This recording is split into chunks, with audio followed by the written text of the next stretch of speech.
Introducing the suspect.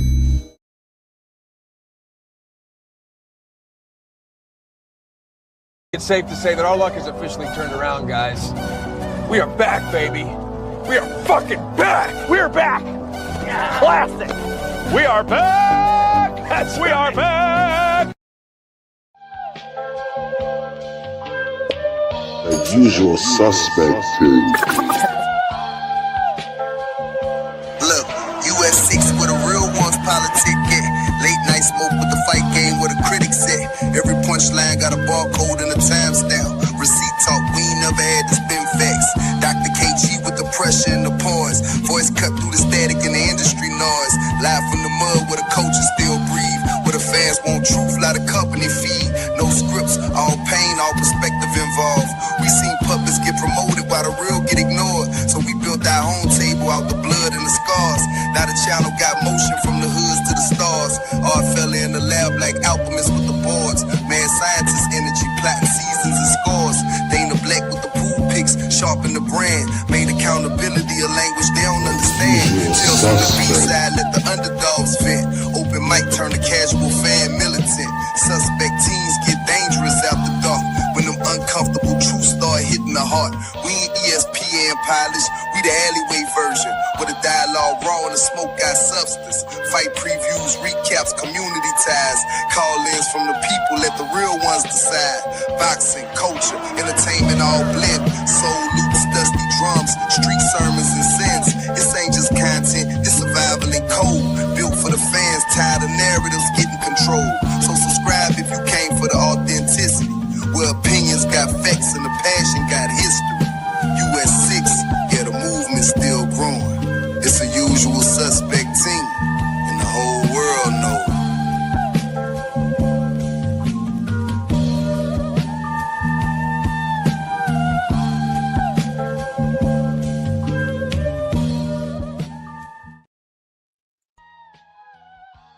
Man, it's been forever, but the lounge is now open. Welcome back. We are back. We are back. Welcome back to, you know what I'm saying, US 6 Sports and Entertainment Hub. Open mic. The lounge is officially open. Everybody, the drinks are free, but the menu will cost you. I'm KG, and this is my boy, your favorite yet your most hated. Fella. And look here, this ain't your polished panel or your scripted debate. Once again, these are those raw lines, raw voices, and raw opinions straight from the boxing trenches. Look here, hit the link, you know what I mean, when we put it in the chat, and step on stage and grab that mic. It's your time to talk, uncut, unfiltered, unapologetically. Go ahead and break down the fight. Call out the bullshit, you know what I mean? Cape for your favorite fighter. Press the agenda. Look here, it's your mic. But understands, as hosts, as moderators, we have the right to pull up and give you or take some smoke. So if you scared, stay in the chat, you know what I mean? But if you ready, hit that link and step on stage. The mic is yours. Boxing talk with teeth, no babysitting, no protection. Just gloves off conversation, KG. Hey, man, it sounds good to me, man. You know what I'm saying? Man, I've been kind of hungry, man. Been hungry. I said, bro, when is the lounge going to be open? You know what I'm saying? I said, because I kind of been fiending, because there's a lot been going on in these damn YouTube streets, in these boxing streets, just in the world of boxing. What a shit, not boxing, bro. The world of combat sports. You know what I'm saying? God damn. Like what's going on, man? God damn. We got a lot going on, and I think it needs to be discussed. Most definitely. We got a lot of going on. So we got a plentiful menu, KG. Before we get into that menu, quick shout out to everybody that's pulling up in the lounge. We got some new people in the lounge, KG. You know what I mean? Once again, drinks are free, you know what I mean? Unlimited time on the mic until we get sick of you and cut you off. You know, dig? But link will be in the chat. Once we go through these menus. But salute to Angie, baby. You dig? Big up Frontline. Big up Daniel Bearer Sports Highlight 5851. Big up Jay Gibson TWT up in the building. You know what I mean? Shout out to everybody that's pulling up on Twitch. I see you. Mr. D Free Sports Talk Network. You know what I mean? We got Mr. Marky Dan in the building, 1232. Salute, my brother. Salute. You know what I mean? But yeah, KG, let's get into tonight's menu. Once again, smash that like button as you fall on in. Of course, we have our staple, our go-to. It's a fan favorite. You know what I mean? Whether you on these YouTube streets or whether you in possibly the hair salon or barbershop, KG, it's the curry glow. It's a staple, man. With a side of rice and pap. You in the dig? Rice. He said rice and pack. Rice and pap. You know what I mean? Always the one, never the two. Never the two. So to find something stupid, and she picked you. She picked you. So Miss Clarissa been getting cooked before, well before. I mean, we brought her back. Brought her back to the menu because salute to Remy Ma that had some bodies under her belt. I don't know if you remember when she absolutely bodied Nicki Minaj with the sheather. This to me was more reminiscent of when Jay-Z kind of one-barred 50 Cent. I'm about $1. What the fuck is 50 Cent? These were on those levels of just you're killing somebody with just one bar.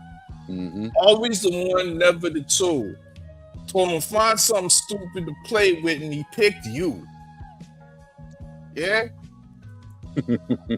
If y'all want to cook up on the curry guo, you know what I mean, and Remy Ma's vicious, scathing diss. You know what I mean? Putting the vote on notice.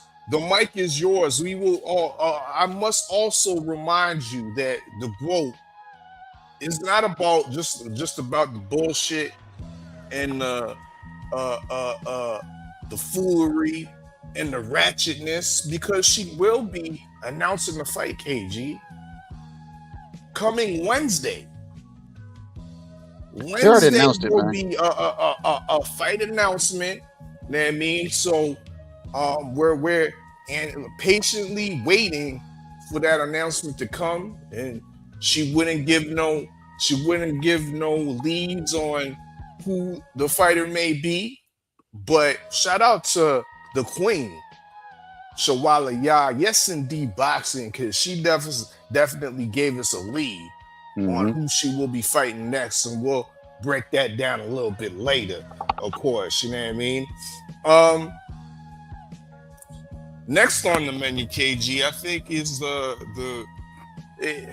unfortunately it's the main course.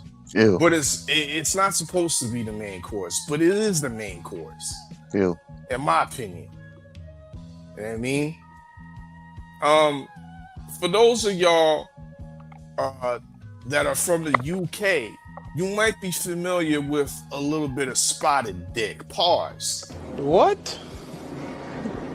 Bro, what are you talking about, man? I'm talking about that spotted dick, bro. What? Bro, what are you talking about, man? Don't say it no more. Okay, I'm talking about that pudding made with flour, butter, sugar, and a little bit of raisins. You know what I mean? A classic British dessert. You know what I mean? Well, that spotted dick was Come on now, dog. Come on, man. You gonna keep saying it? It's the yo. Blame it on the UK, KG. Blame it on the UK. They the one that named this food. Hold I on, mean, man. I don't know why they just couldn't call it like buttercream or raisin pudding or something like that. They had to name it spotted dick. But that's what they did. You know what I mean? But they did it because they had this in mind, because a spotted dick was spotted. You gotta stop saying it. USP 250. Yeah. Yes. Hold on. You saying somebody was spotted in the on U.S. soil that's not supposed to? Who you talking about? Oh, Mr. Tyson Fury. Yes. The Gypsy King. This Luke nigga. Partridge, which is his real name, KG. What's his name? Luke Partridge is the nigga's real name. Not So no Tyson Tyson Fury is a AI generated name that the family went with, but his real name is Luke Partridge. Actual factuals, KG. That ain't got the same ring to it. If niggas want Google fax me right now, go right on ahead. Go right on ahead. I'll stand on this right now. You know, dig? The man's name is, and he was over here. He wasn't over here as Luke Partridge. He was over here as Tyson, the Gypsy King Fury in United States. Not just the United States. Lawn. White House lawn. With Dana Wizite. Shame. Shame.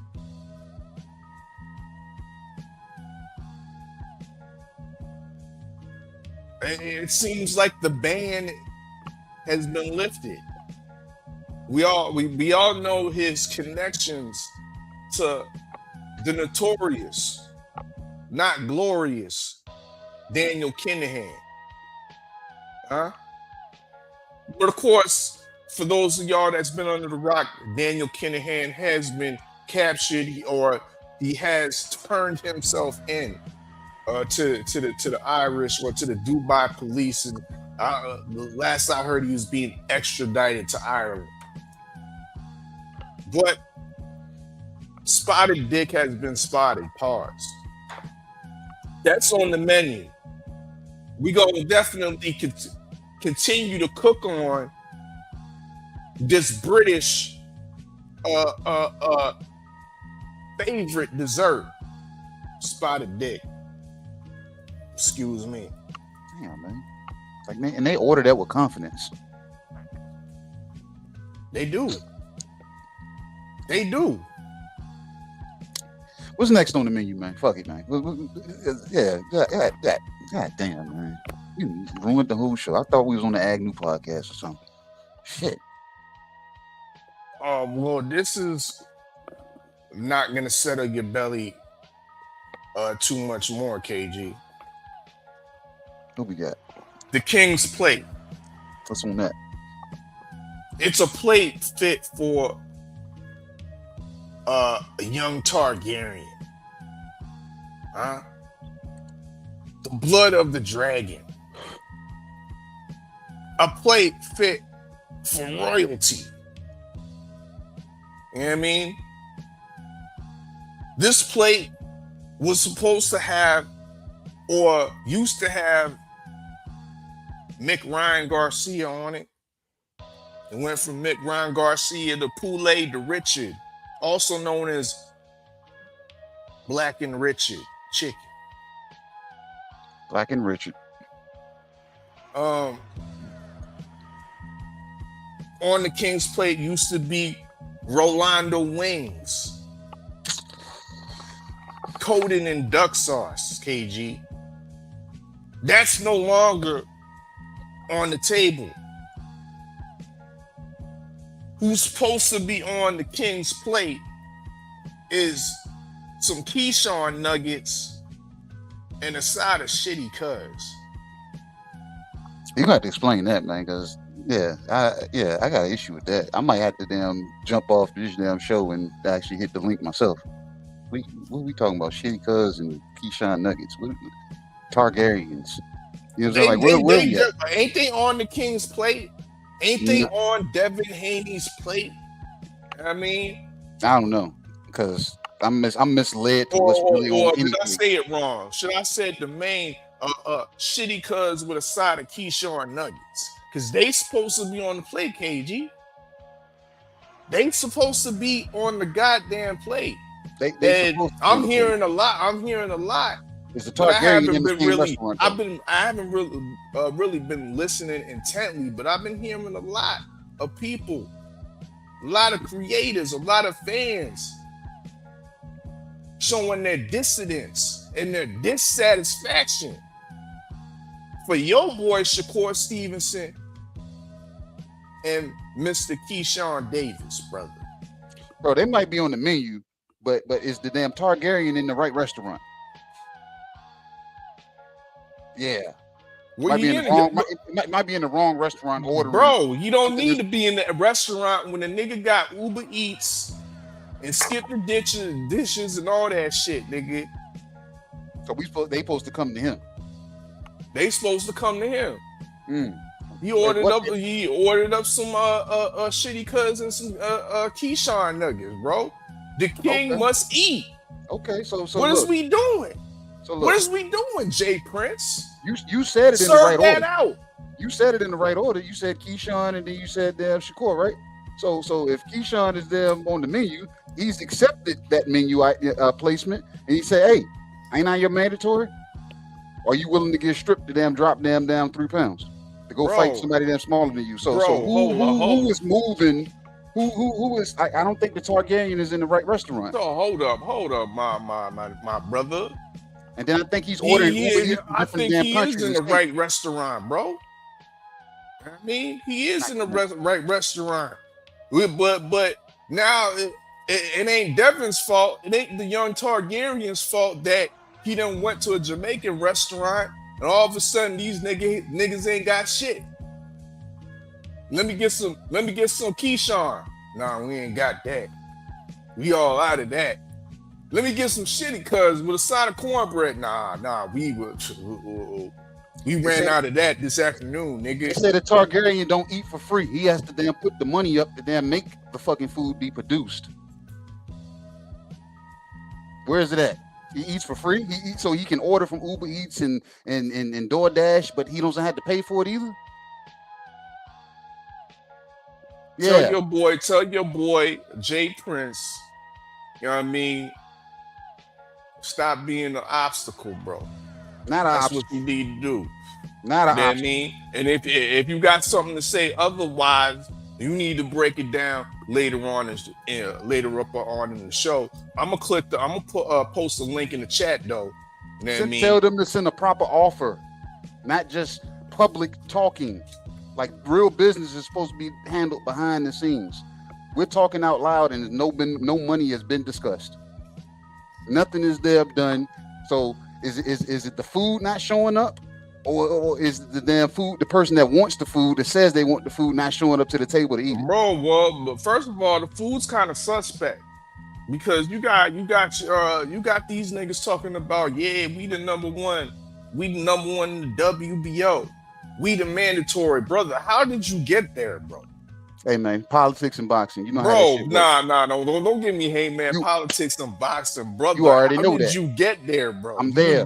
You ain't never fought at welterweight, my nigga. Then beat my ass and send me on my waist and prove to me I'm not supposed to be there. How did you get number one, my bro? Like, I need a little transparency. Oplin LD said it. Since the Targaryen don't want to pay for the food, somebody else paid for the food to be placed. So the food got placed. I need to see how much pay does it take. Doesn't matter. I can get some of my brothers and sisters elevated. I want to see how much does it cost to get a number one spot with the WBO. Because this nigga ain't did shit. He did enough 147. And I know the matter Targaryen of fact, didn't want it. He ain't even a champion at 140. Nope. And the Targaryen wants none of it. He don't want no nuggets. He says he does, but he goes to the wrong restaurants that don't serve nuggets. They don't serve nuggets at the damn restaurant that he's going to. So the Keyshawn Nuggets is not going to be on that menu, regardless of how much. Oh, they're on the menu. They're on the menu. They're on the menu. You got to pay for it though. He's right there. Right there. You can't tell me he's not right there. Ready and waiting. Same way damn Dev is in camp training right now. Keyshawn doing the same shit. Same shit. So the Targaryen, you know what I'm saying? That shit is foreign territory that you're damn treading waters in. And at the same time, you don't get to eat without fucking paying. Okay, well. What's next on the menu, goddamn? Because it got to be something better than that. It got to be something better than that. Because this motherfucker tried to tell me niggas didn't want to eat nuggets. I love nuggets. Love nuggets. Well, this is a little bit vegan. I like that too. And it's a little bit foreign for this lounge. But we had to do it. And I mean, I don't know about what the vibe is like out in Richmond.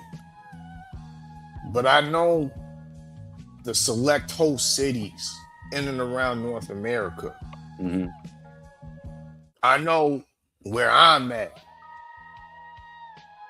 The soccer vibe is definitely filled the air.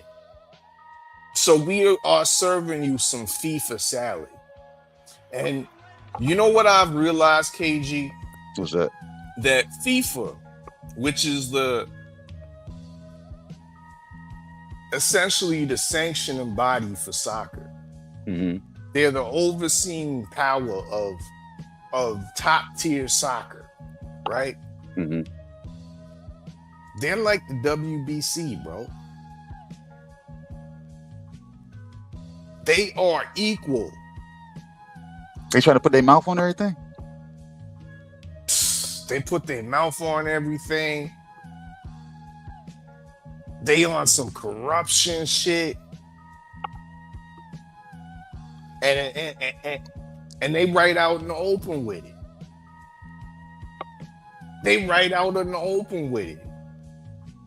Poor country of Qatar. Who would have thought they would have been in a World Cup?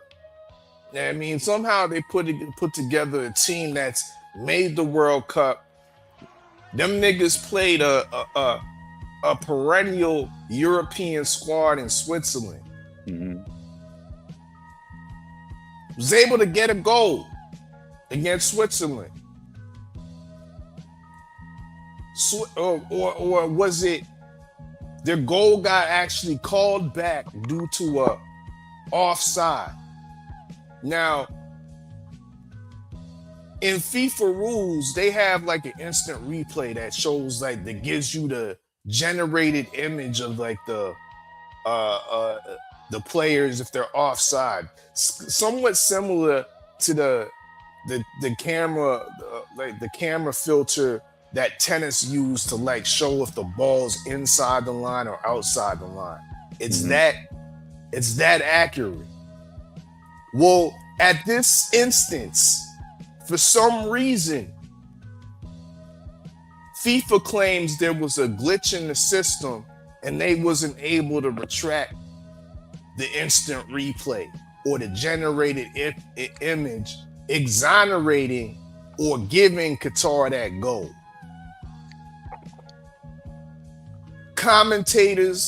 FIFA commentators were appalled. Fans all across the world are appalled and are questioning the corruption, the WBC-like corruption from FIFA. That's crazy. Oh, shit. I got even more, but I'm going to pin it at that. That means, so if niggas want to talk about some FIFA, if they want to talk about their favorite team amongst this great tournament, because this is another tournament to me that parallels boxing. Boxing is a beloved sport all across the world, as is soccer. And I think sometimes Americans actually undercut how popular soccer is in America. Bro, Like me. when I saw the American team play a couple days back, bro, I couldn't believe what I was seeing, dog. Mans were looking like a vintage Brazil team.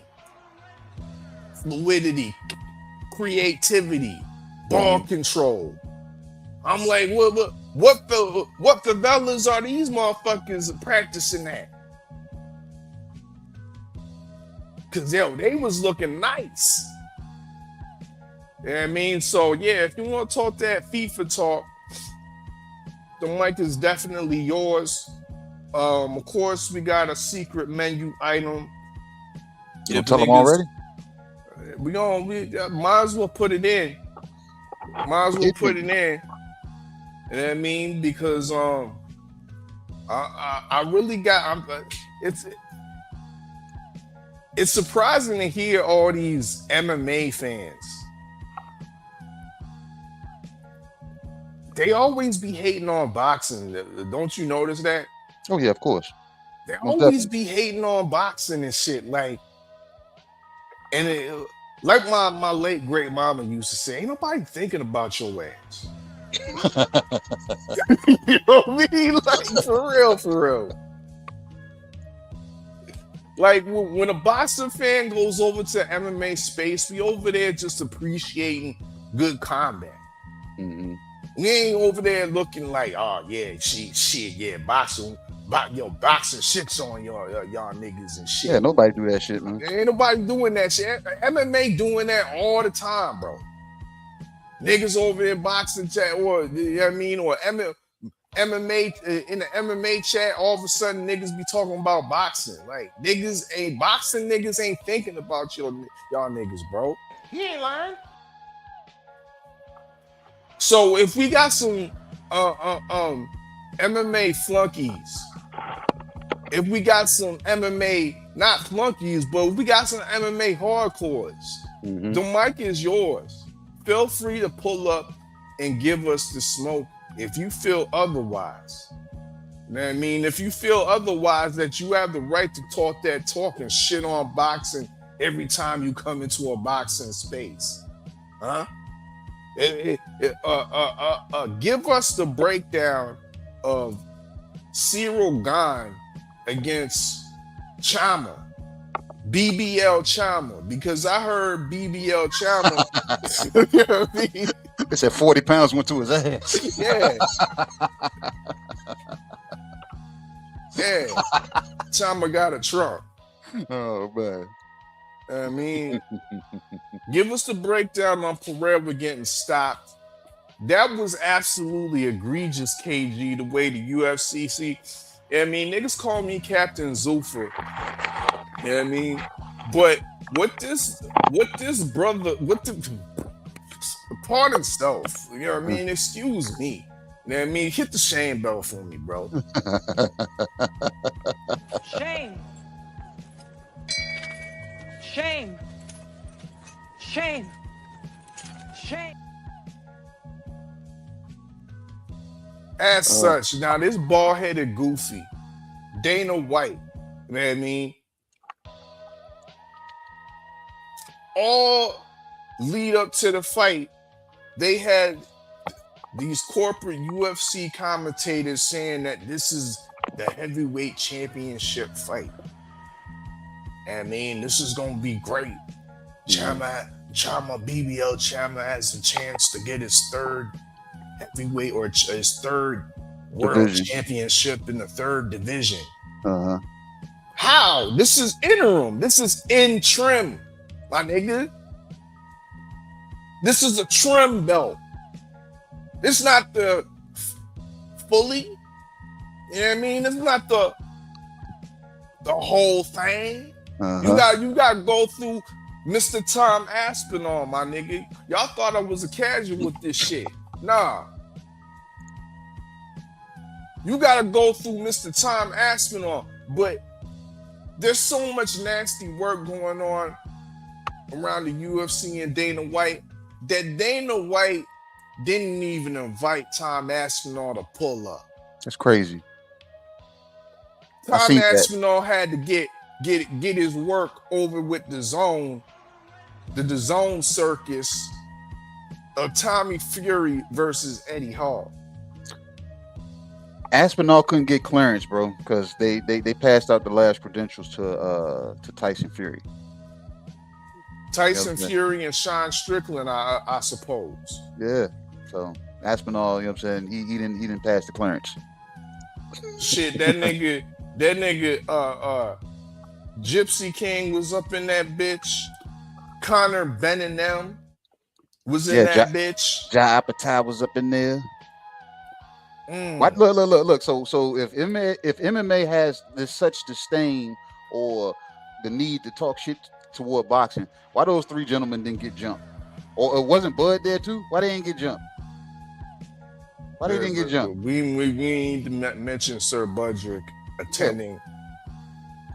Why they ain't get jumped? I'm all about jumping people when you somewhere you ain't supposed to be. Well, that's why Sir Budrick don't play with. Fuck with that shit. All American wrestler, bro. Yep, we jumping y'all, man. Yep. But all right, fella, let's go pay some bills, man. Then we're gonna drop this link when people you know what I'm saying, when we come back from our sponsors. Indeed. The usual suspect take.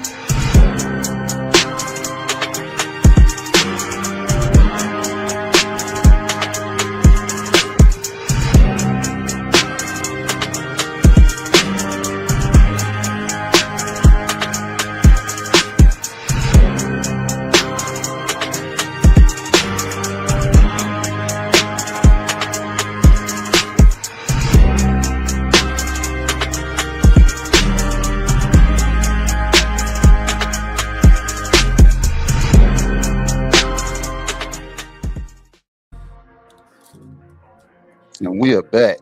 And as soon as we get back, we already got somebody that can hit the link already immediately. That's what's up. That's what's up. I can appreciate that. Let's see what's up. Hold that mic. Look, because he hit it early as soon as the show started because he thought he was invited. But welcome. What's up, Marky Dan? Salute, gents. How you doing? Is that my Grenadian brother? Yes, sir. It is. What's up with you, champ? Rock out fat. How you doing? Welcome. Drinks are free. The mic is yours, Marky Dan. But the food will cost you. To be clear, I'm from St. Croix, U.S. Virgin Islands, but my mother is from Grenada. I got deep ties down there and in Trinidad.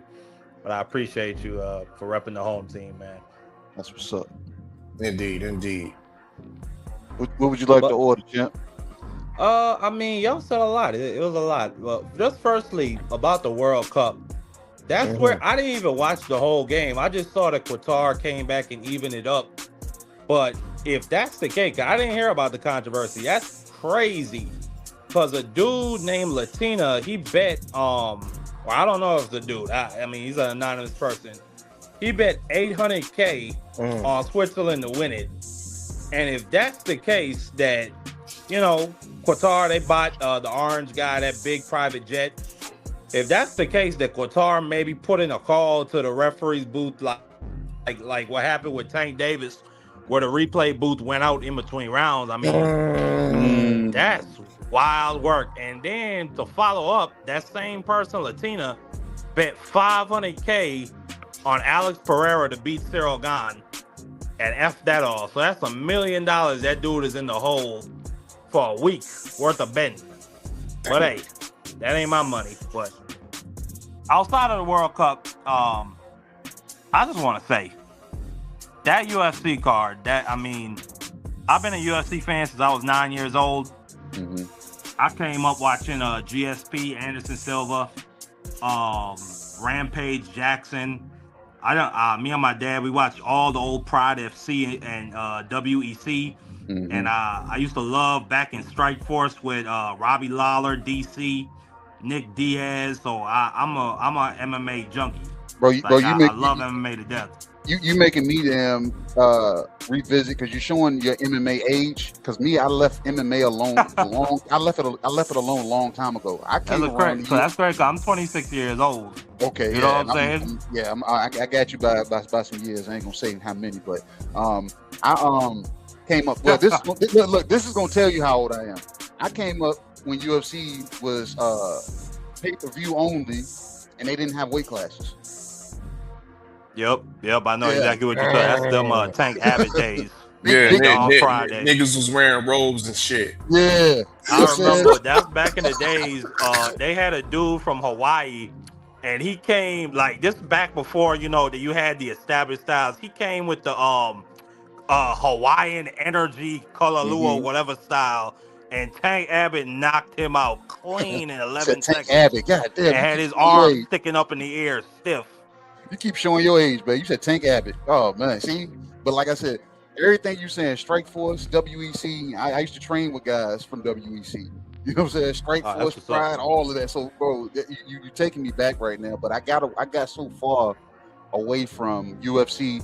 But I watched this card the other night, bro, and bro, I have to say, you know what I'm saying? No, I'm not shouting out the MMA because they shit on boxing, but I got to take my hat off to them, bro, because they were some good fights, bro. It was some good fights. Absolutely. Yeah, it was a great, well-matched card. The opening fight, Diego Lopez versus Stevie Garcia. Stevie Garcia was putting hands on Lopez until, bow. Lopez caught him with a left hook, and then he followed up with a right and really anesthetized the man. Put him straight to bed. But, to the Cyril Gane and Alex Pereira of it all. Please cook on there, Marky Dan. I had no problem with the stoppage. I felt like Pereira was just getting hands and elbows and feet put on him. He ain't lying. It kind of reminded me of Ronda Rousey versus Amanda Nunes, where Ronda wasn't out, she wasn't asleep, but she was damn near there, and Herb Dean had to step in there and save her life. That's what happened to Alex Pereira. I mean, he was just completely outgunned. And I said it before the fight. I mean, both of these guys are relatively young in their MMA careers, but they both come from a stand-up background. Both of them are come from elite kickboxing. So, and then on top of the fact, Pereira was a career light heavyweight when he was in kickboxing. And then coming over to MMA, thinking he could go up to 230 pounds and rumble with somebody as skilled as Cyril Gane. I mean, that was always just a recipe for disaster. I'm not surprised he got stopped. But did you see how quick he was getting those head kicks up there to Cyril Gane? Yeah, he was. And I don't think but Cyril, there wasn't really nothing significant. Like, yes, even when you put your hand up and you block, the kick slightly gets through, but still, he wasn't doing nothing. He maybe landed like a straight, 2 straight rights at the end of the round, and that was about it. That was the only trouble I saw Cyril Gane in that entire fight. I didn't see him in trouble, but I was just, you know what I'm saying, the way they was clowning Pereira by picking up the 40 pounds in the BBL, you know what I'm saying, and they were saying how, I was like, bro, all that weight in the BBL, that motherfucker was able to still get them head kicks up there. Jeez. People like, that's crazy. I was like, damn, I said, bro, how did he pick? I said, look where all the weight went. I said, nah, there's no homo, not trying to look it, but look where all the weight went. Well, listen, they might put him in there with Josh the Ho-Ho Kid next. So I kind of want to see if, maybe give Pereira another chance. Maybe, he fills out better instead of just putting on just fat weight to me. And maybe he puts that guy to bed for all that nonsense he was saying. But was it a stamina issue? Was it a weight issue, or was he just overmatched by? It was both. I think it was both. Cyril Gane's skill set. I think it was mainly. I think it's mainly the skill set, and I think the weight might have also played a factor in the fact that he was not used to getting hit by punches that heavy at all whatsoever. Middleweight and light heavyweight punches are not the same as heavyweight. No, they're not. Look. I give Sargon credit, but at the same time, if anybody has ever seen Pierre sparring against boxers, this dude head does not move.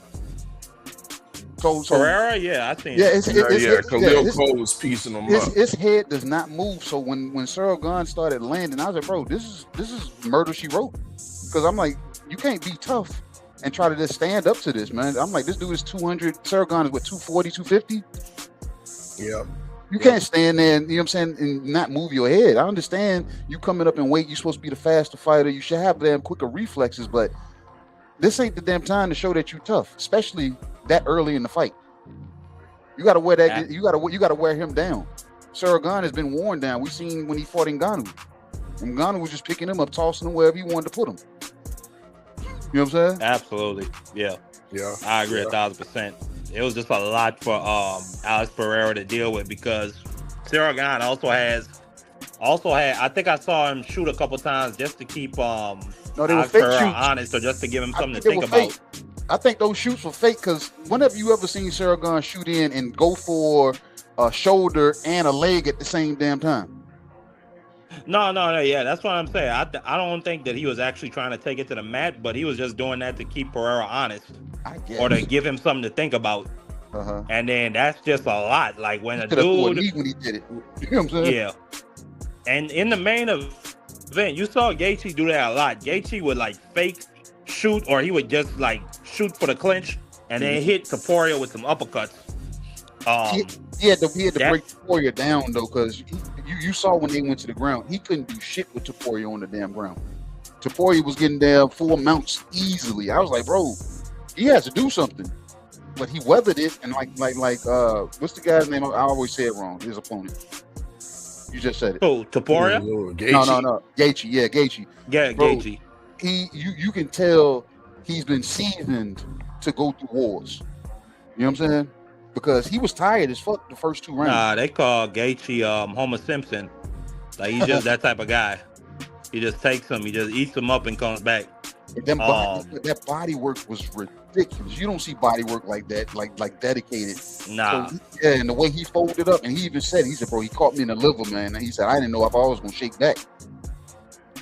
That was a mean ass liver shot. Yeah, I didn't think Gaethje was gonna get through that. Like Topuria just caught him up against the ropes, and he didn't hit him with 1 liver shot. He didn't hit him with 2 either. It was a succession, like 5, 10 liver shots in a row. And then Gaethje tried to just get to the mat, and he was even in worse trouble because Topuria had him in about 2 arm bars. There was a potential triangle choke Topuria could have put him in also. Then at one point Gaethje gave up his back, but Topuria couldn't get the hooks in and was just eating him up with ground and pound. So it just like, so I was surprised Gaethje came back. I thought Topuria, despite the fact you saw the damage on his face, like Topuria, this thing started falling apart. Yeah, Topuria, I just felt like he had the skill advantage, but the size of Gaethje, the heart. I mean, he threw that right hand in that 3rd round. That shit buckled Topuria, and that's all Gaethje needed. He just needed that little bit of confidence. And I mean, it was just all like, I ain't gonna say one-way traffic, but it was a bad, nasty, ugly fight for Topuria after that. Yeah. And not only that, Gaethje was being dirty. He was pulling John Jones's. He was thumbing that man in his eye, like multiple times with both his eyes shut. Who was referee? I think Mike Beltran. See, I don't know him. I thought I forgot because you know what I'm saying. I thought it was Herb Dean because Herb Dean. You about to shit on her. You ready to shit on Herb Dean? Yeah, hey, listen, hold on one second. We cannot shit on the Black Help. Because if you look at that crowd, they didn't have no niggas in that crowd at all whatsoever. It was pure whites. Okay? The only people, blacks that were there were the Black Help. And some black service and some black veterans in the crowd. Outside of that, they had the blacks holding fucking trumpets and fucking saxophones and the marching band, and then they had motherfuckers holding them rifles and shit and saluting UFC fighters walking out. And then you had Herb Dean and Daniel Cormier. It was only Black Help. Donald Trump was not trying to see nobody, no blacks in that crowd enjoying the fights. Hey, That was not about to happen. You spoke on it. Look, one thing I want to do, I want to shout out the U.S. Marine Corps. You know what I'm saying? Because the U.S. Absolutely. The U.S. Marine Corps, the band showed the fuck up. I give you that. They were able to cover. They always do everything, bro. I dug it, man. Like when I was, you know what I'm saying, the Marines, I did Marine Corps balls. The bands always kept it lit. Hey, salute to you for your service. My father served in the Navy. He was an electrician. Okay, I appreciate that, man. I appreciate him as well. You know what I'm saying? It's bro, but that shit hit hard, and I was like, bro, I was like, I didn't want to watch the damn event for real because I saw, you know what I'm saying, the foundation of what it was. I was like, this is at the White House. Donald Trump's damn here. All these people here to support him. Every damn thing. But I said, bro, I couldn't get enough of the damn man. USMC damn band. I couldn't get enough. I run my own political channel. It's called the Democracy Briefing. I try to go live every week. And I break down everything going on in the political sphere. I hate Donald Trump. I think he is the worst thing to have ever happened to our country. I think that he is going to be the death of our democracy if he remains in power for another 3 years. But I had to give Donnie his credit that night. I had to get an orange guy his flowers. That was just an amazing event. And like them guys walking through the White House to the ring, to the octagon, and then they were flanked on either side. Either they had somebody from the police or fire departments throughout the country, or and then on the other side they had Medal of Honor recipients. They had guys that I read about, Captain Royce Williams, a motherfucker with the nuts the size of cinder blocks.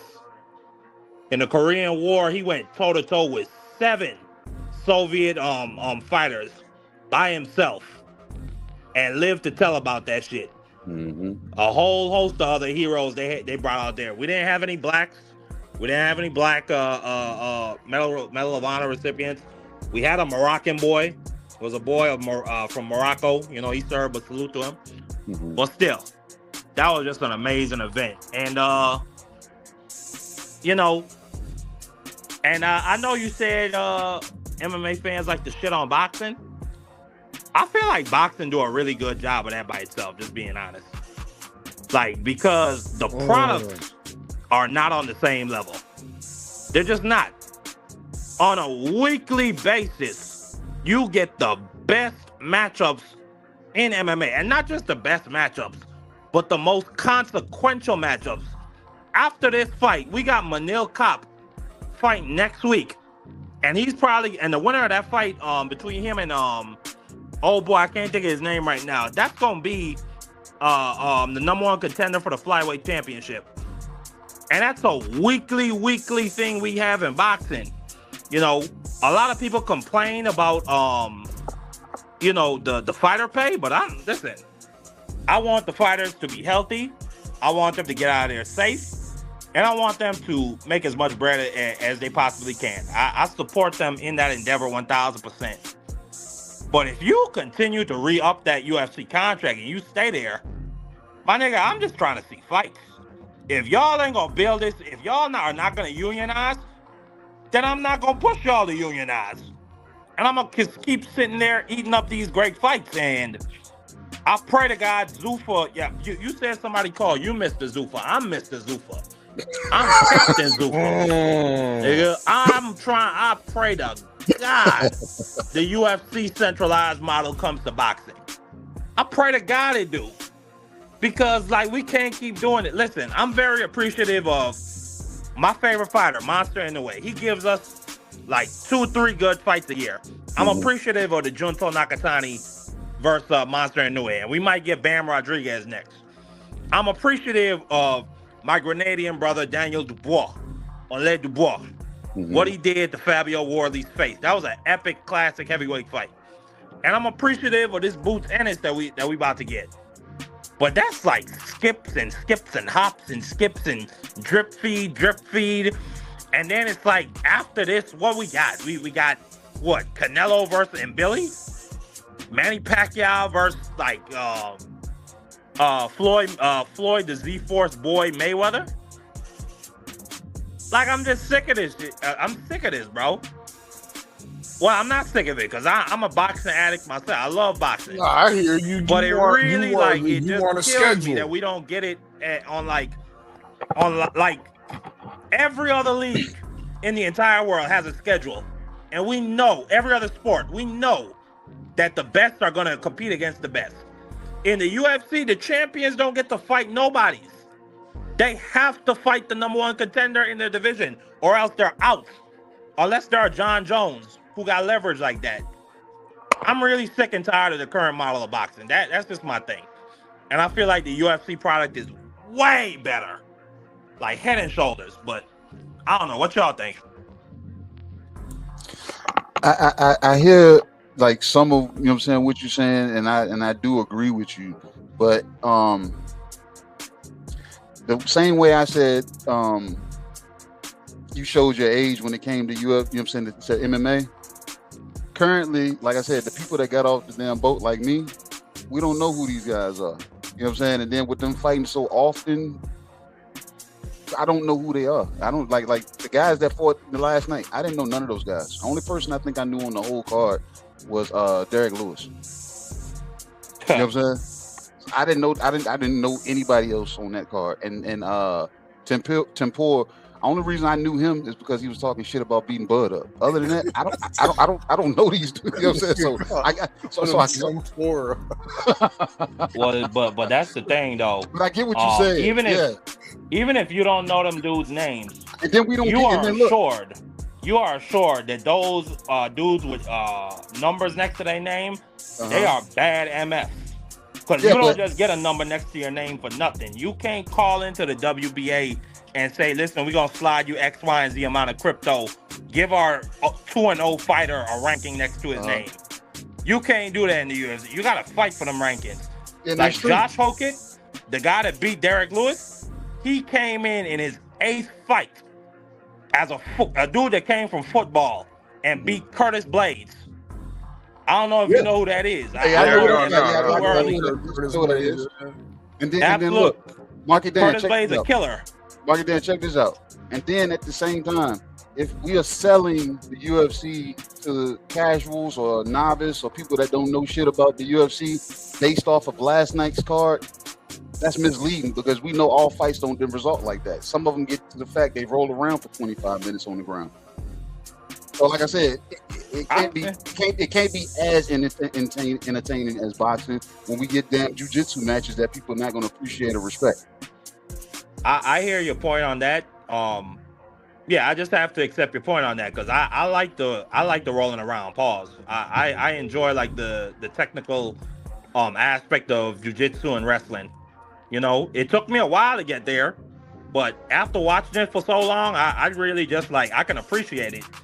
And I can see, like, in real life scenarios, unless you're getting jumped, if it's one-on-one, a wrestler versus a boxer, if he get that boxer off his feet, it's already over with. It's a wrap. That's why we jumping that motherfucking wrestler.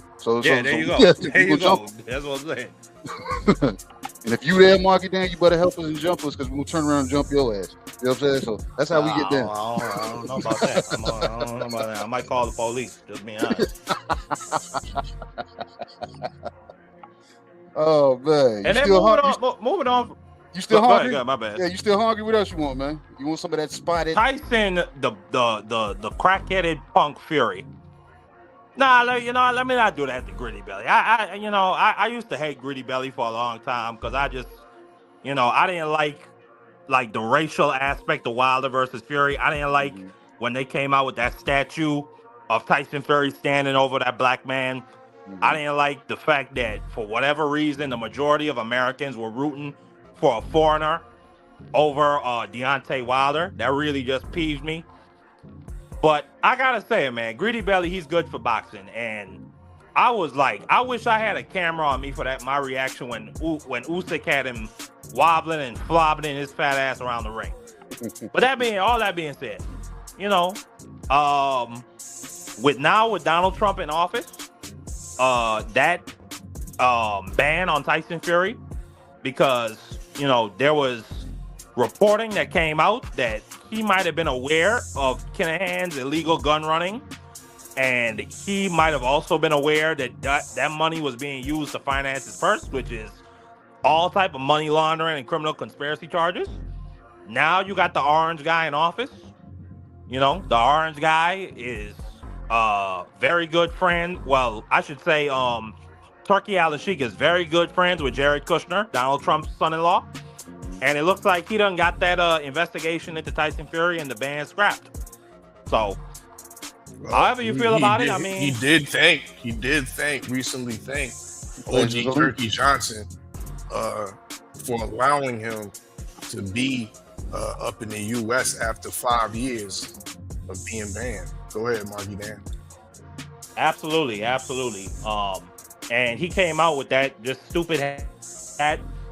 I mean, I don't know why. I mean, Donald Trump couldn't run a casino, or rather, he bankrupted a casino, which is like just.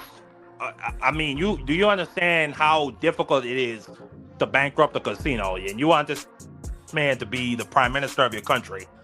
I mean, just look at the shit we in right now. But either which way, you know, I ain't mad at Tyson Fury. You know, he knows where his bread is buttered.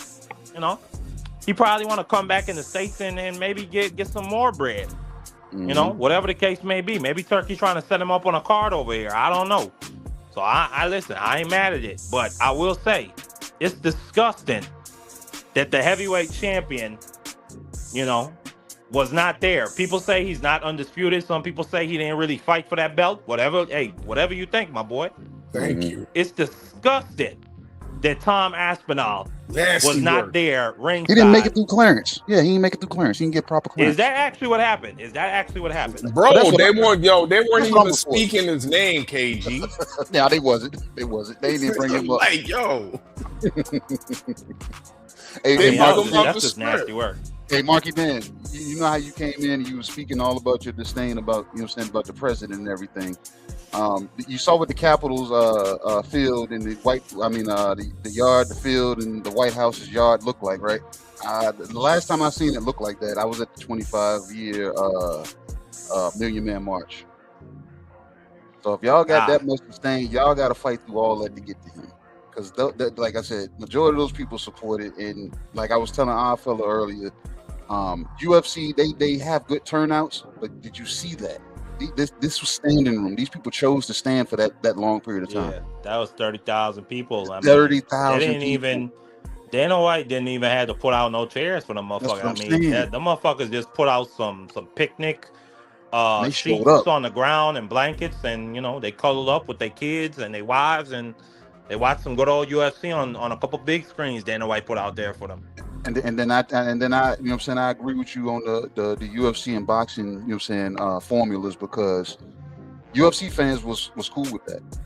Boxing fans would have been like, where's my cut? Where's my cut? Where's my cut of the gate? No, hold up, KG. You know that. MMA fans was bitching, moaning, and complaining all week long, hoping that this shit would have been canceled. Questioning why this shit was outside. Oh, it's gonna be too high. Oh, there's gonna be too much flies and shit. Blase blah. Soft. Stay your punk ass fleecy. You know what I mean? Boxing been outside for you for centuries and shit. Yankee Stadium, Jack Johnson in the battle. I mean, we had the great fights out, the Rumble in the Jungle outside, bro. Yeah, I mean, all the fights at Caesar's Palace outside in Las Vegas, bro. What is we talking about? Well, listen, that's Dana White's thing. He don't like to do it outdoors, which I get his perspective. There was some news. I saw some reports there was going to be thunderstorms, which might have effed up the event. Yeah, we had them because Dana White said they would go if it's rain, but they wasn't going to go if there was lightning, which I get. But overall, I mean, whatever punk ass MMA fans, and you know, it's probably the MMA fans, they like to bitch and moan, oh, the UFC shouldn't exist. This is a monopoly. Bunch of fucking pussies. PFL is a much more superior product. Bellator when it was around. Don't you Bellator guys got care about this absorbed. Bellator fight? Bellator, Nobody give a fuck WBC, about them niggas. all that shit got absorbed. I'm telling you, fuck them niggas. Damn, those are, and this is what I respect about Dana White. Dana White used to be the bag boy to the bag boy for Don King and Floyd Mayweather back in the 90s and them. The bag boy to the bag boy. Now this nigga walking right next to the president, having motherfucking Marine Honor Guard salute his ass as he walks by and to his goddamn event. It's crazy. Don King couldn't do that shit. Floyd Joy Mayweather couldn't do that. None of them boys like Bob Arum, who tried to drag their nuts, who tried to have his political connections through John McCain kill the sport of MMA, refused to let him come to New York for decades. None of them could stop that bull from Boston. He ain't learned. You ain't learned. I even remember during COVID, when everybody's bitching and crying, oh, no more sport. Dana White was the one who invented the bubble. He invented it. Whole fact. Then the first ever show that came back, the first show that really came back with a full audience was Dana White in Jacksonville for Kamaru Usman versus Jorge Masvidal, where Kamaru Usman, took that man's soul, sent him to the land of wind and ghosts. I never forget all the pussifiedness from guys like Big John, I forget the name of that punk. He was like one of the first referees for the UFC. Oh yeah, Big John McCarthy. Yeah, Big John McCarthy. Always hating, always bitching, always more. Oh, they shouldn't do it, because what if something bad happens? Then it'll be MMA's fault. Dana White said, hold my nuts, punk, and put on that event. So listen, I hear what you're saying about them little cis boys, them little sissy punks talking about, oh, the bugs, and oh, it might rain. Man, I don't identify with those punks. Go ahead. What am? Yeah, well, damn, goddammit. Marky Danny came in this bitch on fucking fire, man. He ate just about everything on the menu. Bro, you got room for some Kerry Quote? The quote? I ain't heard the Remy Ma diss track. I haven't heard that. I haven't heard it. It wasn't even really a diss track. It was just it was a bar. A good bar. Yeah, that's might be worth. It's one of them shits where like after a verse, she get out in the parking lot just talking some pre-prepared shit. Yeah, okay, I guess. It was a clean bar. You know what I'm saying? But no, Carissa has. What do you think about her big announcement coming up? You think? Look, I'm gonna ask you this. Do you think the big announcement? Because I had this conversation where I fell off the grid. Do you think her big announcement is her next opponent, up and coming opponent, or her announcing that she's going to be a judge on Baddies? A judge on Baddies? Yeah. I think she should go to reality TV route. That broad. It's nobody really else fair to fight that broad, you know. So just go ahead and do that. She's dating somebody's husband. She at the point in her life. What is she? 30? What? She 30? What? 35? 38? I don't think she's 35 yet. She's probably still like 32, 33. She ain't 35. Yeah. So them, respectfully, but them eggs are getting dried up. It's time to, every woman reaches that point in her life when that clock starts to tick. So I think maybe she might want to have some kids. So. Yeah, I wouldn't be surprised if she decided to, hang up the gloves. Have some kids with somebody else's husband? Listen, I ain't say the bitch had sense, but like that, excuse me, I apologize for using that word. Because she is a great fighter, but I'll say this. I ain't say the broad had sense. But listen, that instinctual clock that ticks inside those women, when they will decide they want to have when they decide it's time for them to have their offspring, especially those professional women that were working their whole life, and they done got to the precipice, and it's like, okay, it's time. And I don't think she really care. I don't like it seemed like she really F with Pap. I don't know why. I really don't know why. Like this guy, like listen, Pap is a loyal dude. I'll say that. At least from the public reports I've been hearing, that he held that broad Remy Ma down in prison for what 6 years. Yeah. Then came out. The broad was cheating on him. He said nothing. I remember that verses between Geechee Gotti and Easy the Block Captain. And like for a whole year, people were speculating, is this shit true? Is this real? This nigga Pap walk up to Easy the Block Captain and put him to sleep in a club. Then we find out, then we find out through Remy Ma that Pap is with Clarissa. I mean, it's just like a whole, like that's a whole saga by itself. I wouldn't mind seeing the two of them broads on Love and Hip Hop or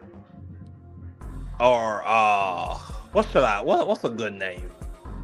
Fight broads or some shit like that on Zeus Network. Yeah, they fight on baddies. That's all they do. That's all they do on baddies. They scrap all day. They walk up and say, "I don't like your face. Let's fight." And they fight. Simple as that. Like, so you saying she needs to? You saying she should retire from boxing and just go on reality TV? I mean, what is there to do? Beat Lonnie Daniels to death again? She didn't beat her to death the last time. What do you mean? What are you talking about? She third. Okay, well, she outboxed her. She won decisively, did she not? She did. Was it a close fight? No. But it wasn't. But there you go. I mean, it wasn't a life-altering beating, bro. Yeah. Like I said, Daniels is the unified champion. My problem right is now, I use the vernacular "beat to death" a lot. I use it a lot to describe decisive victories. Let me just say that. But I mean, what else is there for her to do? Unless Michaela Mayers want to grow the lady nuts to move up 2 weight classes to face the GOAT. Lady nuts, bro. She's about to unify with Chantel Cameron. That ain't enough nuts for you. You know what I mean? No. But I'm talking about the lady nuts to move up to 168. 154, like, yeah, that's cool. Like, that's great. Yeah, she moved up from 130. I give her that. And now she about to unify. I mean, listen, I'm not shitting on the girl, but it's like, it took Michael Spink's nuts to fight Dwight Muhammad Cowie. It took him real nuts to move up to heavyweight and fight Larry Holmes, the king, for the better part of a decade.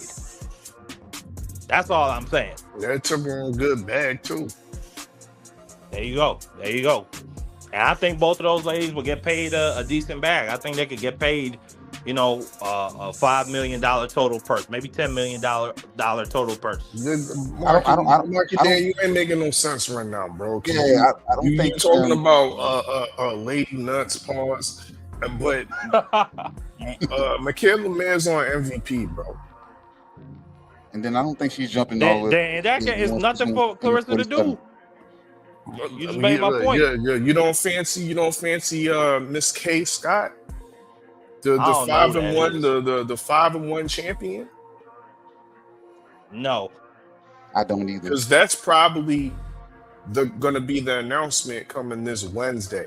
That's a big announcement. That's big. That's going to be the big shout out, Miss Shawala Yah. That's big news out there. That's big news. That's the big news. It's going a bullshit.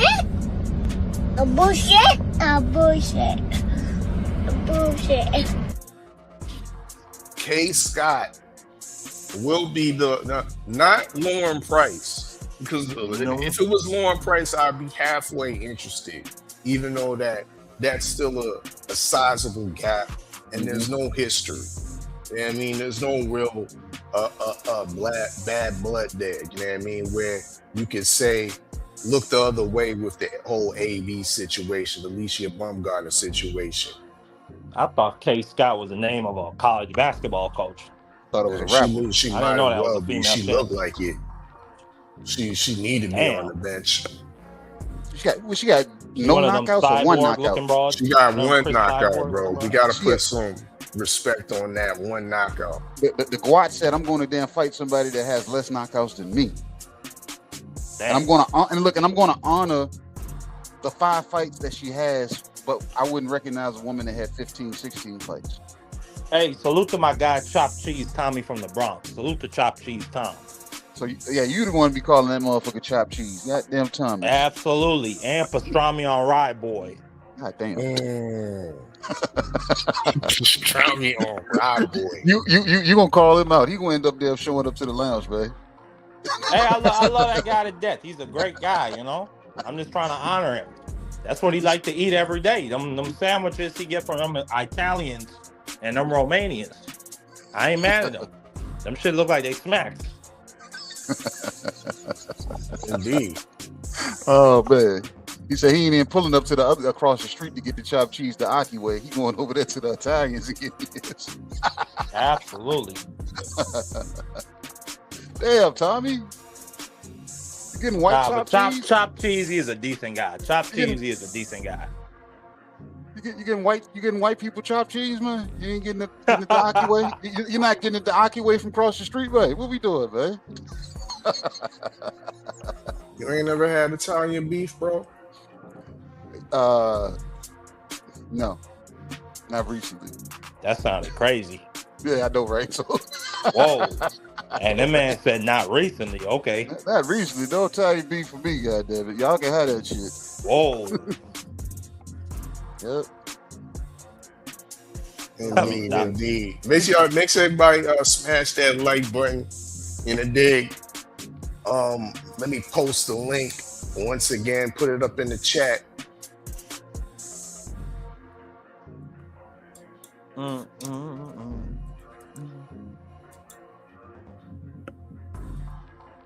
Let's go ahead there. Put it in there, man. God damn. There we go. In a dig. This one play you ain't touched, Marky Dash. Who? You ain't touched the King's plate. I mean, oh, man, I'm so sick of them niggas. I don't deal with that bullshit. I know, right? I don't deal with none of that bull. Listen, I've learned, like, since that 135 whole negotiation situations, like Shakur Stevenson, he make me sick.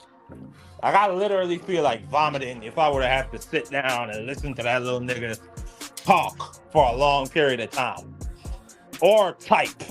Because them Twitter fingers, I mean, they've been vibrant for years.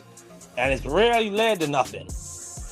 It's usually when he don't be talking. I don't think we had too much talk before the TO fight. It was just reports. And now, and listen, I talked about, does Michaela Mayer have the lady nuts? I don't even think Shakur Stevenson has the lady nuts. Like, Shakur Stevenson, he need to go borrow a pair of nuts. 144? Fight that man in his weight class. Why is that? Because he likes to talk about, oh, I like to think of myself like I'm Hagler. I like to think of myself like I'm Leonard and Tommy Hearns. I come from that school. And Andre Ward. Them niggas ain't did no 4-pound catch weights. They fought the champs at their weight class. Didn't Dev take a catch weight when he first introduced himself to the 47-pound division when he fought Jose Ramirez? Was that for a champion? A championship, excuse me? And was that against another 147-pounder? Or was it against a dude that came from 140? It was a guy that he brought up to 144. Exactly. So he did so he's doing the same. So it's known Darren to be great for. So is he not doing the same thing? Is he not doing the same thing? Listen. If Devin Haney decides to take the 144, God bless him. No excuses. You decide to sign to that. You understand what I'm saying? But I'm simply just having a discussion about the estrogen that just exudes from Shakur Stevenson. I've never seen nothing like this. And it's like he's so unlikable. Like, I just don't like it. What? Bro, what are you talking about, man? You a cop? You don't remember when he fought Nakatila? You a cop? You a cop? I gotta whoop you for the hood. This that shit made me sick, bro. Then on top of like, just going back to the 135 situation for a second, the kid is a clout chaser. He went to Devin Haney's party, sent some bottles over to Devin Haney so he could clout chase, and the bottle said, sign the contract, so that he could sit up there and stunt and clout chase after Devin Haney just beat Lomachenko. Devin Haney sent that punk a contract. It was a 25-75 split. Shakur said no. He said, let's see what the WBC said. I want 50-50. The WBC said 70-30. Take it or leave it, punk. Devin Haney sent the contract to him again. And you know what that punk said? Oh, I don't think they really want to fight. You know, I think we're going to fight at 47. Now you're trying to drag the man down to 44. I don't respect it. I don't respect it. And then with Keyshawn Davis, my brother. That's my brother. Yeah, let's get some nuggets. I like to call them the brother boys. Because it seemed like anytime Shakur had a weight class and Keyshawn had a weight class, nah, we not going to fight. That's my brother. I'm sick of the brother boys, man. I hope that Keyshawn Davis is serious. He calls for the Shakur Stevenson fight, and he puts hands and feet on him. I really do. I want somebody to put hands and feet on Shakur Stevenson. And my problem with that kid is like, I don't even think Shakur is trying to play heel. He's just a genuinely unlikable person. But that's my thoughts on that. Good.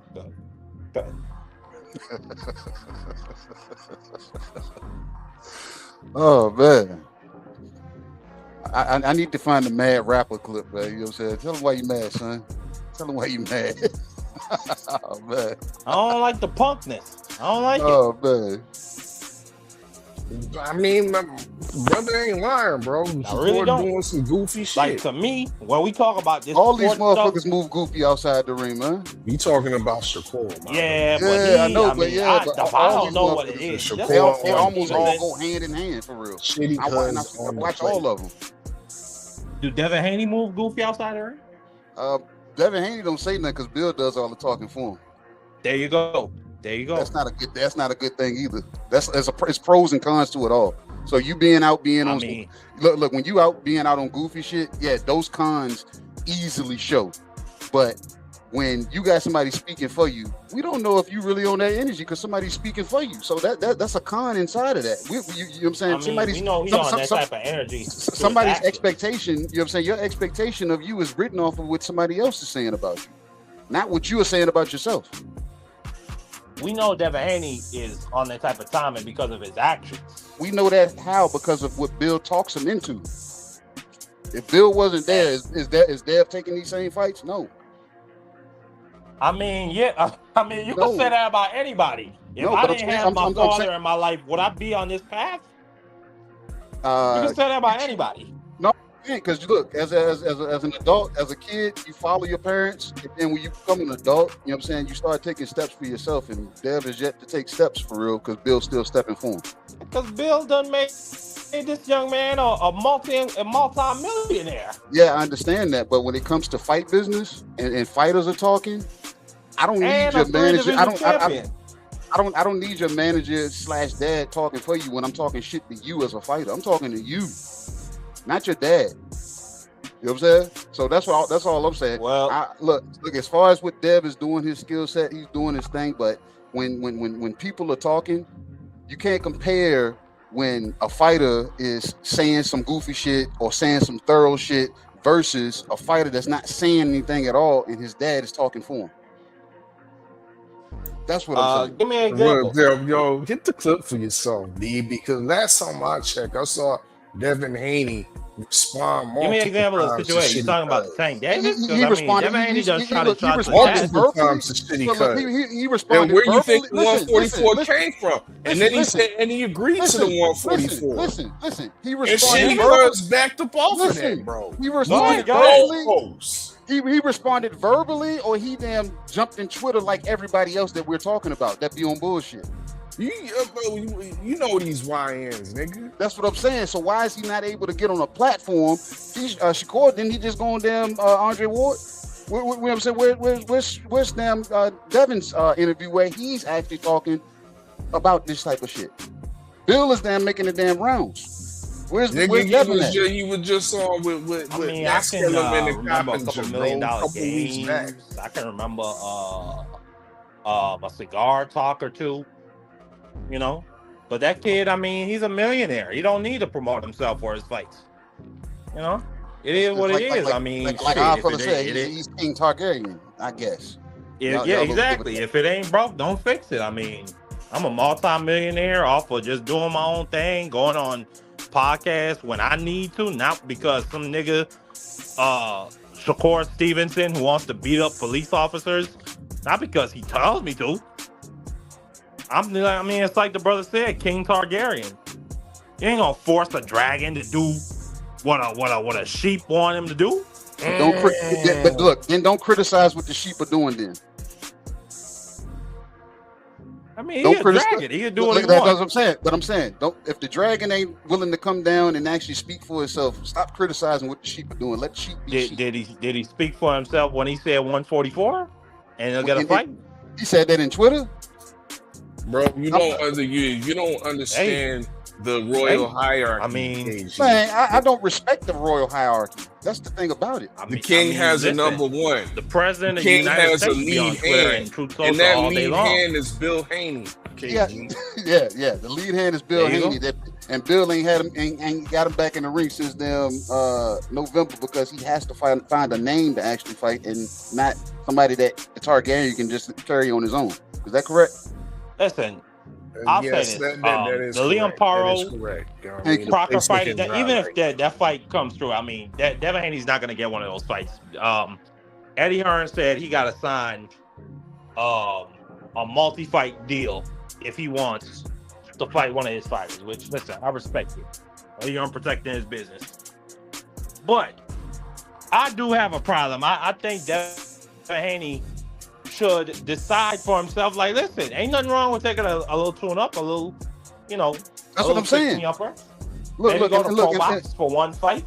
And look, I say that solely for the fact that, you know what I'm saying, everybody that we talk about, you know what I'm saying, these guys can get in with, you know what I'm saying, almost just about anybody. Almost just about anybody, but the Targaryens won't get in with anybody, and they'll sit on the shelf until they damn get somebody, and then they say everybody's scared. But like I said, the money just don't match up. Same thing with them, this situation with Dev and Shakur right now. Bill is going around saying the deal is done, the fight is made, and all this other shit. But then he's pulling up elsewhere saying, "Oh, well, we haven't discussed money yet." So which is it? So who is Shakur really ducking, or is this really even bullshit? If Bill can't be consistent with what he's saying on 4 different platforms. Listen, I have my own problems with Bill Haney. I at times also wish he would shut the F up. But hey, that's that man daddy. No. Bill Haney built this business. Hey, Bill Haney built this multi-tens of millions of dollars worth of business. Mm-hmm. You know? And he gonna have his say at the end of the day. And look, Marky Dan, you were completely right. That's his dad. That's his, you know what I'm saying? And me, it took me, I want to say a good 2 to 3 years to really damn sort that out. So I respect Bill for doing everything that he does. Bill needs to be doing that for maybe 3 or 4 different other fighters. Tuck them under his wing and do the same exact thing. So I respect that shit. I really do. You know what I'm saying? But as far as what he's writing out there, we got to hope that Dev is able to you know what I'm saying, fulfill that. Because like I said, Bill is, you know what I'm saying, going around talking. And like I said, he's doing what a promoter manager is supposed to do. I'm not saying what a dad's supposed to do, but what a promoter, that's what I would hope a manager would do for me if I was ever fighting. You know what I'm saying? But so like I said, all respect to him. But like I said, when Dev is not, he's speaking at a minimum, and we supposed to expect what Bill is saying to be what Dev is, that's kind of hard for me to be, you know what I'm saying, be comfortable with somebody like me that watches boxing, and I know how boxers get down, like far as when, you know what I'm saying, them talking, you have to feel it from a goddamn boxer. You know what I'm saying? If your dad puts you on 10, you really got to be on 10 when you show up. You really have to be on 10. Listen, I'll say this. That Bill Haney, he does talk for his son a lot. but it ain't nothing on the level of a Floyd of a Kid Austin. Like Kid So Austin. no, they didn't sound retarded over there. They is retarded over there.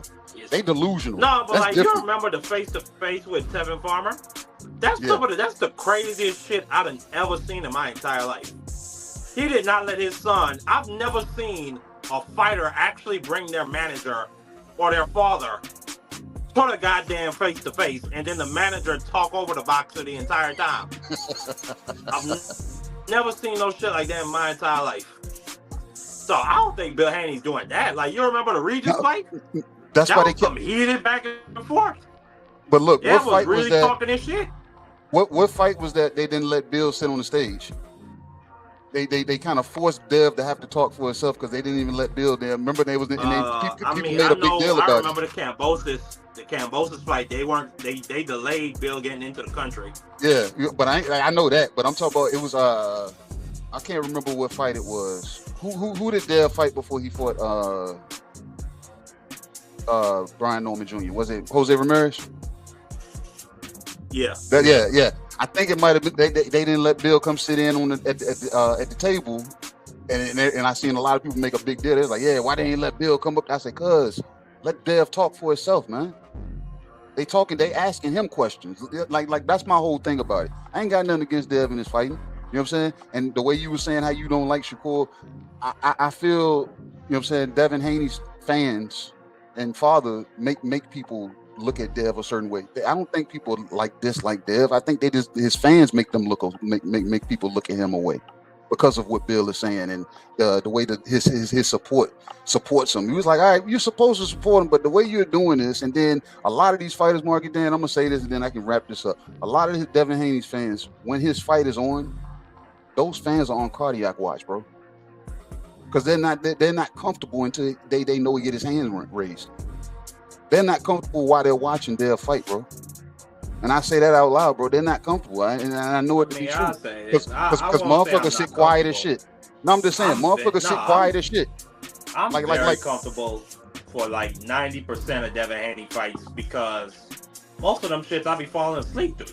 So I wouldn't be falling asleep if I were uncomfortable, disrespectfully. Like that Brian Norman fight, yeah, it was a dominant performance. I mean, he outclassed him.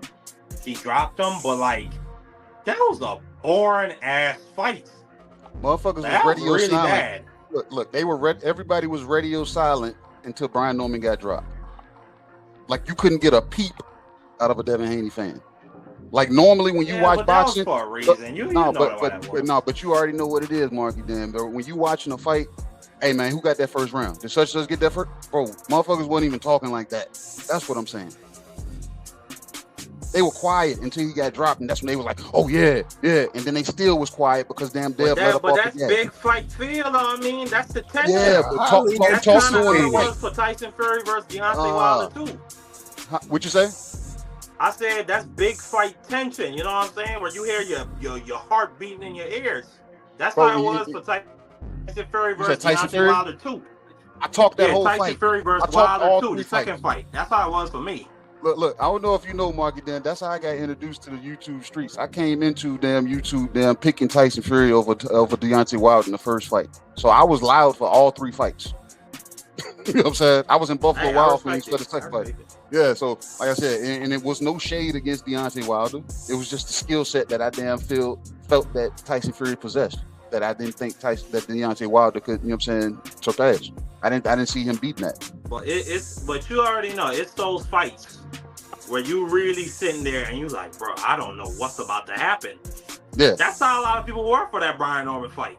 But it's almost like that with almost reason to be. Devin Haney, I mean, the last time he fought a puncher like Ryan Garcia, you know, it was a great fight. Nah, man, I want the energy y'all had before the fight started. Man, Dev gonna fuck him up. Dev gonna this. Say that shit during the fight. Hey, don't I sit. don't think it's any satisfying you, brother. Don't sit quietly. You know what I'm saying? Don't sit quietly until niggas was only sitting quietly for about 3 minutes. That nigga dropped him in the second round. Yeah, and then they sat quietly after that because he never recreated it. And then when Brian Norman started landing the 2-1 on him, they really got quiet. Because they was like, oh shit, he's landing on Dev. And then Dev even said it. He was like, oh bro, he didn't even hit me this round. You know what I'm saying? Yeah. See what I'm saying? So it was like more like I watched the fans. I know when a fan is into a fight. versus somebody that's like, bro, I hope he win. I hope he win. I hope he prove these niggas wrong. It was more so I hope he prove these people wrong than my guy's winning the fight, or he's actually dictating the fight with his jab, or look how he's showcasing this. It was no boxing talk. It was more so. Listen, I'm a Monster Nui fan. He's my Me favorite too. fighter. Yeah, me too. That second Donaire fight, I was really quiet. I was on like pins and needles. Cause like I even remember I used to be on H Money's channel. I actually got to talk to Donito Donaire. Shout out to the champ. He's a really cool guy, him and his wife. Yeah. And I was talking that shit. I was doing that. I even told Rachel Donaire, listen, listen, you better be there for Donito after that fight. And I let her know he was going in there to get stopped. Something nasty. I was just playing with it. It was just jokes, but still. Bro. I was nervous. I was sweating. I even had to go to work before that fight. Literally, I had to leave at 7:30. Monster knew he stopped him at 7:26. You know what I'm saying? But I wasn't like, my nerves didn't come down until the first knockdown at the end of the first round. And then obviously he went in there and just, viciously beat him up in that second round.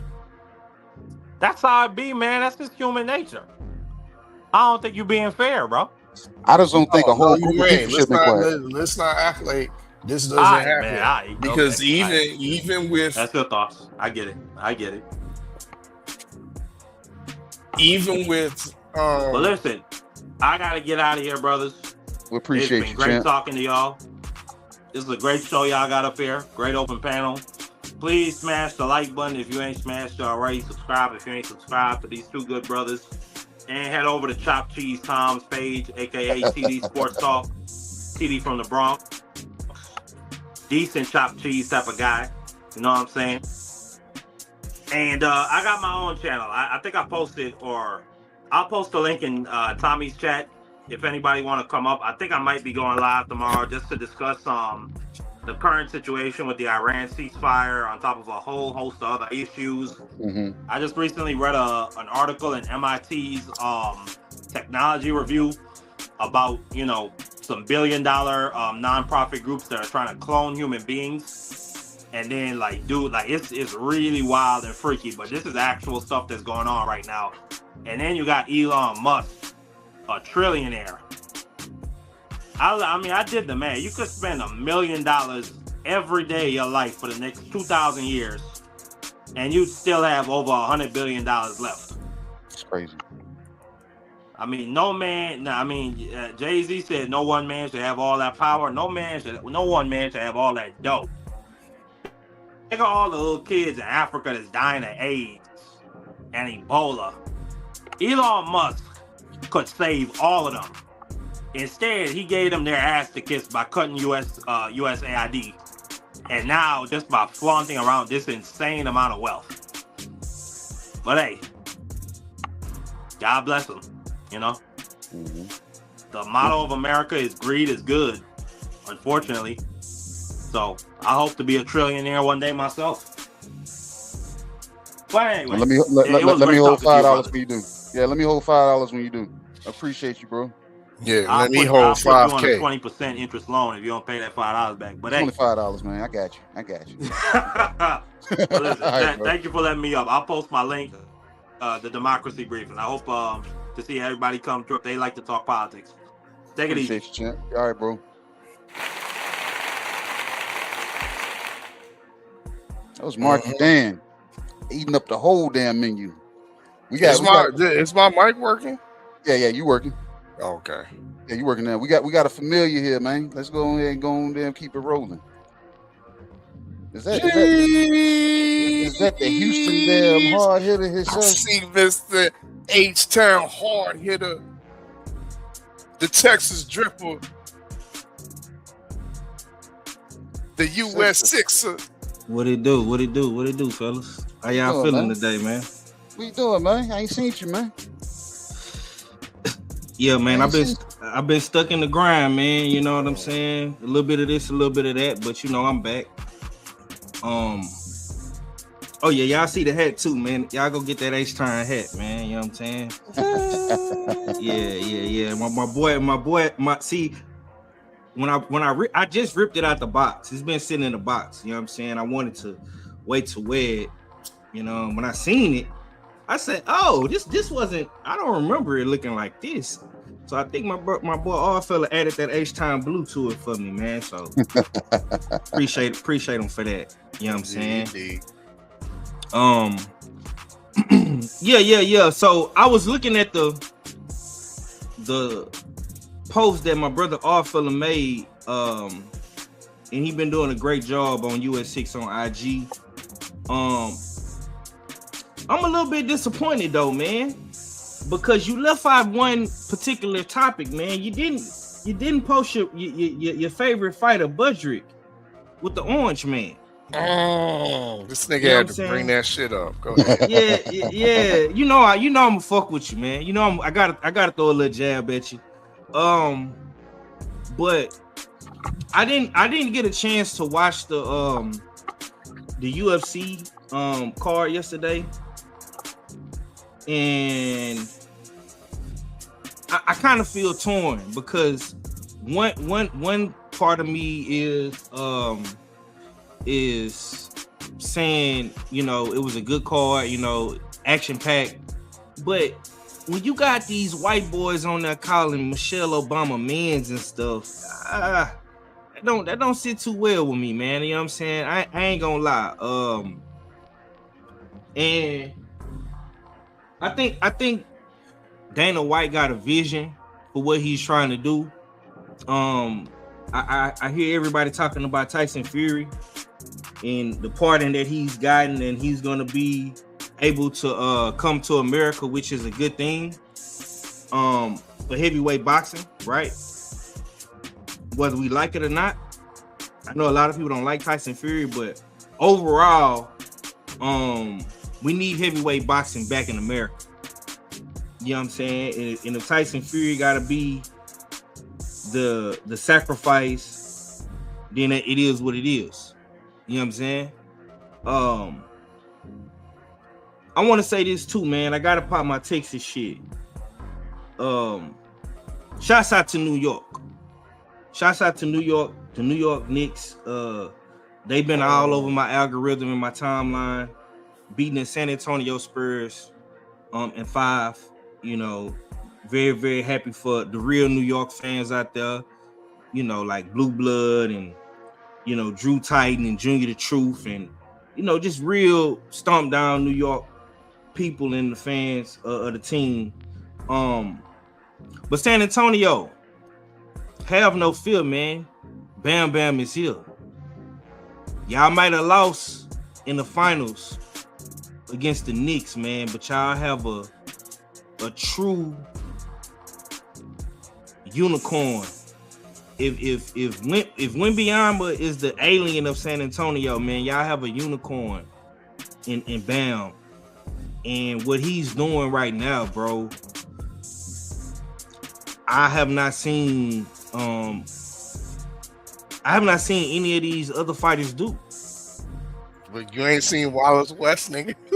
Nah, bro. I ain't seen none of these dudes, You ain't bro. seen Wallace West? My nigga took 500 Knicks fans all at one time. Hell yeah, goddammit. Them niggas was parting like the Red Sea, goddammit. You talking about the Vatos that beat up them New York guys? Yeah. No. We talking about the nigga with the box cut named Wallace West that was wearing the Dennis Rodman jersey that took on 500 New York Knicks fans. That guy. You sure right, bro. Salute to him. Running. Yeah, them Salute to him. It was parting like the Red Sea every time you turned around. Yeah, niggas trying to sneak shot him and shit and run off. Man, that's crazy, bro. Salute to him. Salute to him, man. But the way Bam Bam knocked this boy out, man. Yeah, man. He might the damn thing fell again. He might be candidate for knockout of the year, bro. I'm not even much gonna lie. I think that what Bam is doing, bro, like he on a generational run. So I gotta give Bam credit where credit is due. I watched O'Shea Jones as well, and I was disappointed with that scorecard, man. They robbed O'Shea Jones. bad, bro. Yeah, she outboxed that girl from beginning to end, and yeah, the state of Florida fucked over her. I feel bad for O'Shea Jones, man. And salute to my sis, man. Nightmare Spence, man. You know what I'm saying? With another BTA, you know what I'm saying? She went out there and took care of business like she was supposed to. Facts. And I like the coverage that the usual suspects have been giving her. I like the interview she did with KG. That was dope. And salute to y'all, bro. I say this, man. This show does not get the recognition that it deserves because y'all really be holding shit down in the clutch. You know what I'm saying? When myself takes, breaks, or don't post content, or when Red don't take breaks and don't post content, man, y'all be holding shit down, bro. And the aesthetics on the show, man, the production is top tier. You know what I'm saying? Y'all definitely come with a good menu, even though today's menu was selective.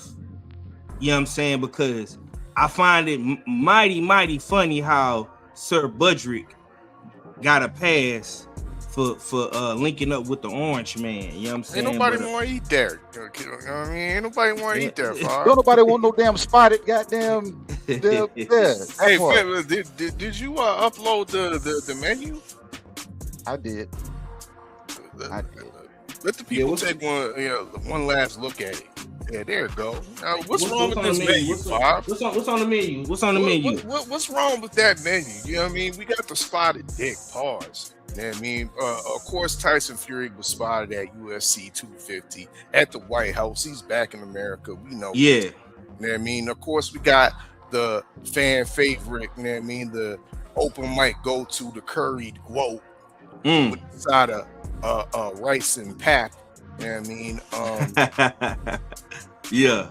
And we got the King's Plate 503. The King's Plate is food fit for a Targaryen, food fit for a royal like Devin Haney. You know what I mean? And that plate is supposed to have some Keyshawn nuggets and a side of shitty cuz Shakur Stevenson. What's wrong with that menu? You want bud on the menu with some orange sauce. Yeah, man, you like orange chicken, don't you? I do. Come on, man. We could have got a side dish of orange chicken. You know what I'm saying? With some black beet juice. You know what I'm saying? But that's just me though. You know what I'm talking about? But now, okay, so let's go. Listen, let me go ahead and say this, right? Because I have not made any videos about it. I have not spoke on this Shakur shit. This whole Shakur shit is getting out of hand.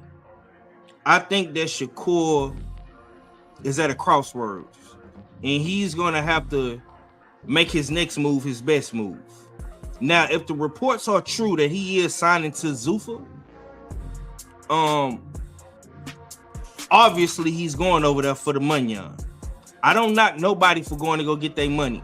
If Devin Haney can sign to Zuffa and get the money, if Conor Benn can sign to Zuffa, so can Shakur Stevenson. I'm all for the fighters getting to their bag. I think Africa and Berlanga got a fight coming up in the next month or two.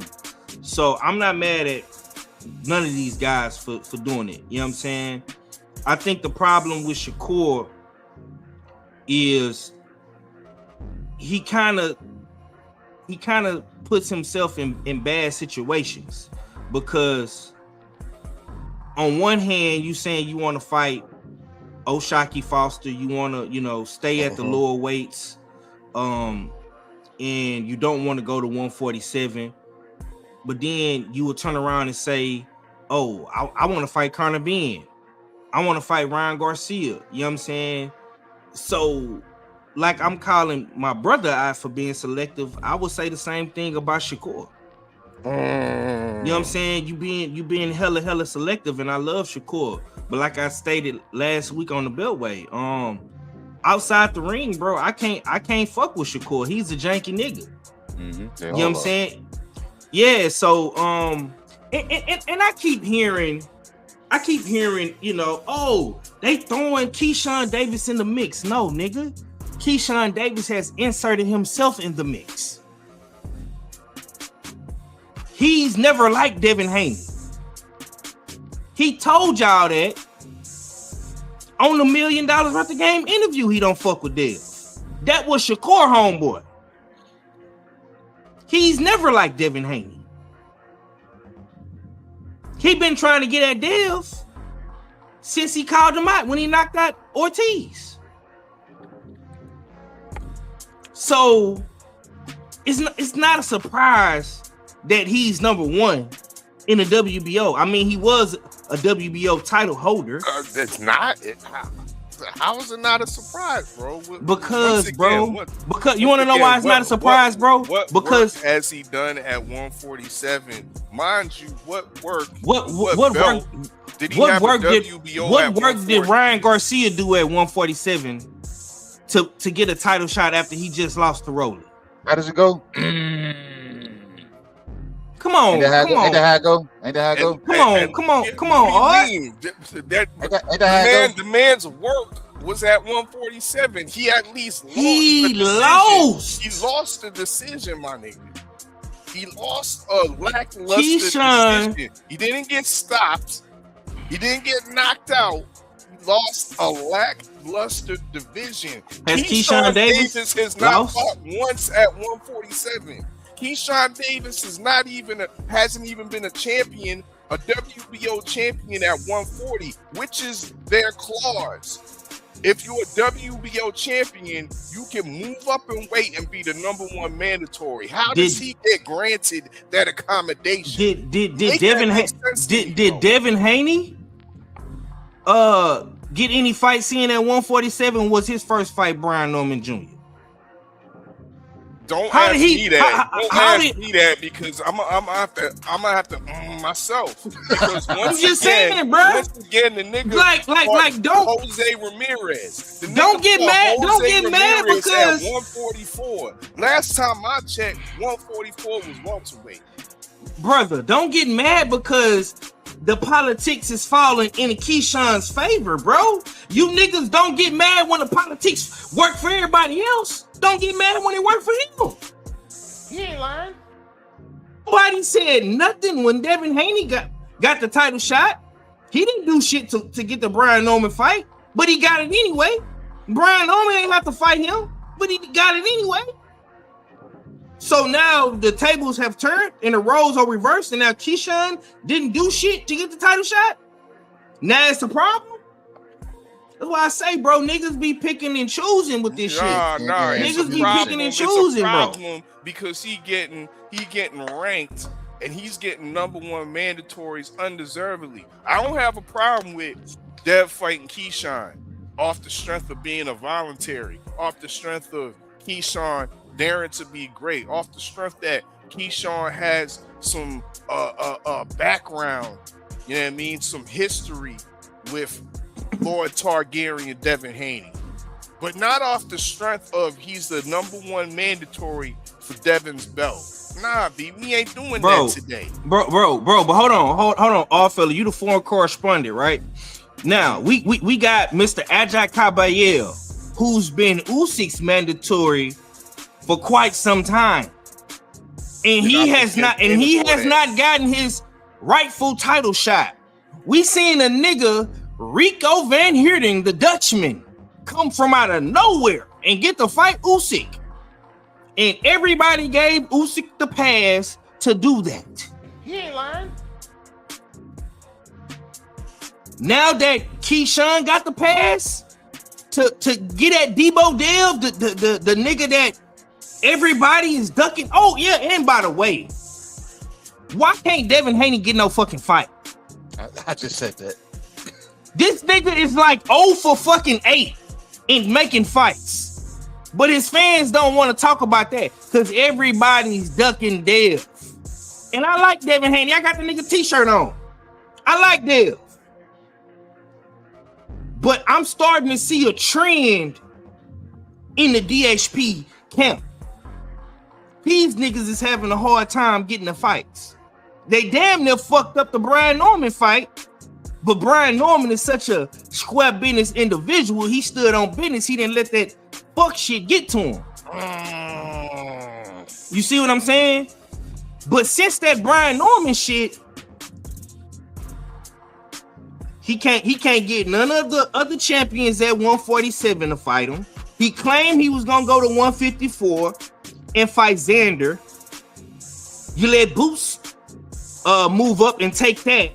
You say you was gonna fight Boots, but Boots is fighting the guy. But Boots is fighting the guy that you said you was gonna fight. It makes no fucking sense. Hey, Five. Now, go ahead, bro. Real quick.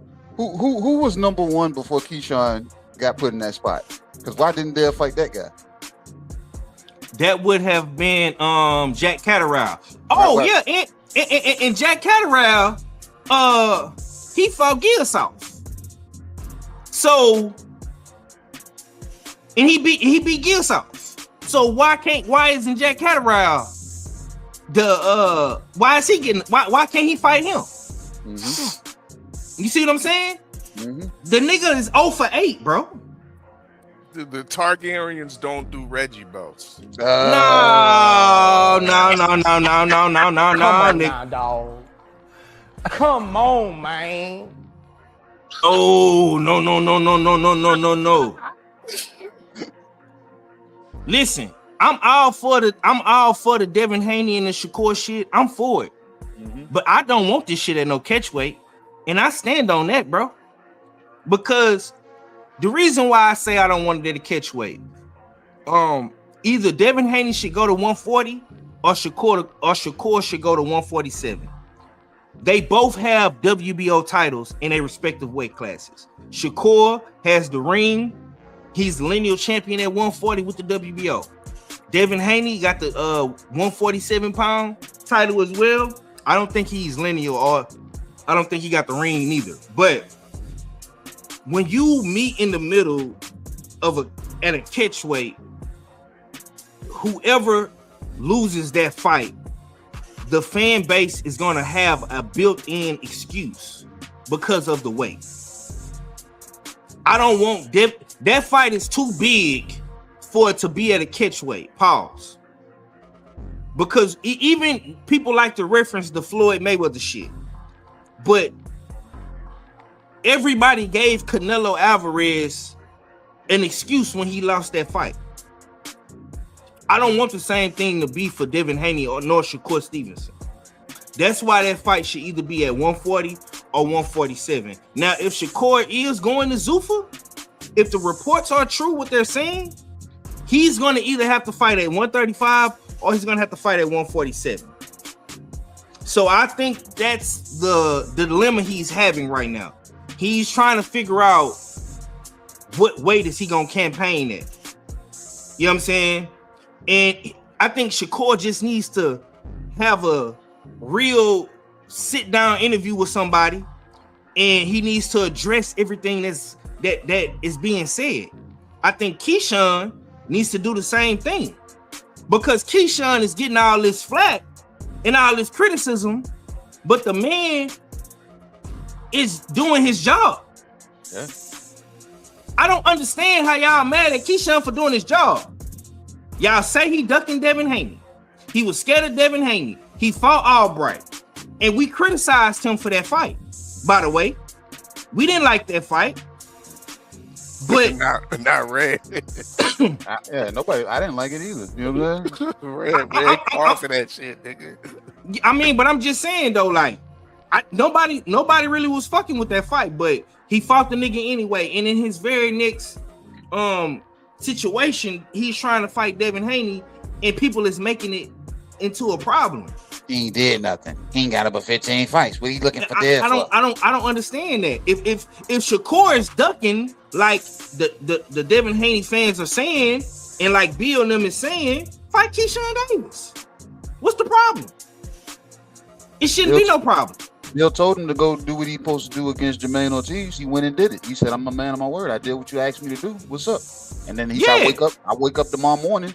He said, I'm the number one in the WBO." He said, "Shit." He said, "I don't even know." He even said it himself. "I don't know how I got there, but at the same time, let's make this fight fucking happen." All right, since you the number one mandatory, since you the Mando, you better take that Mando split, dumbass nigga.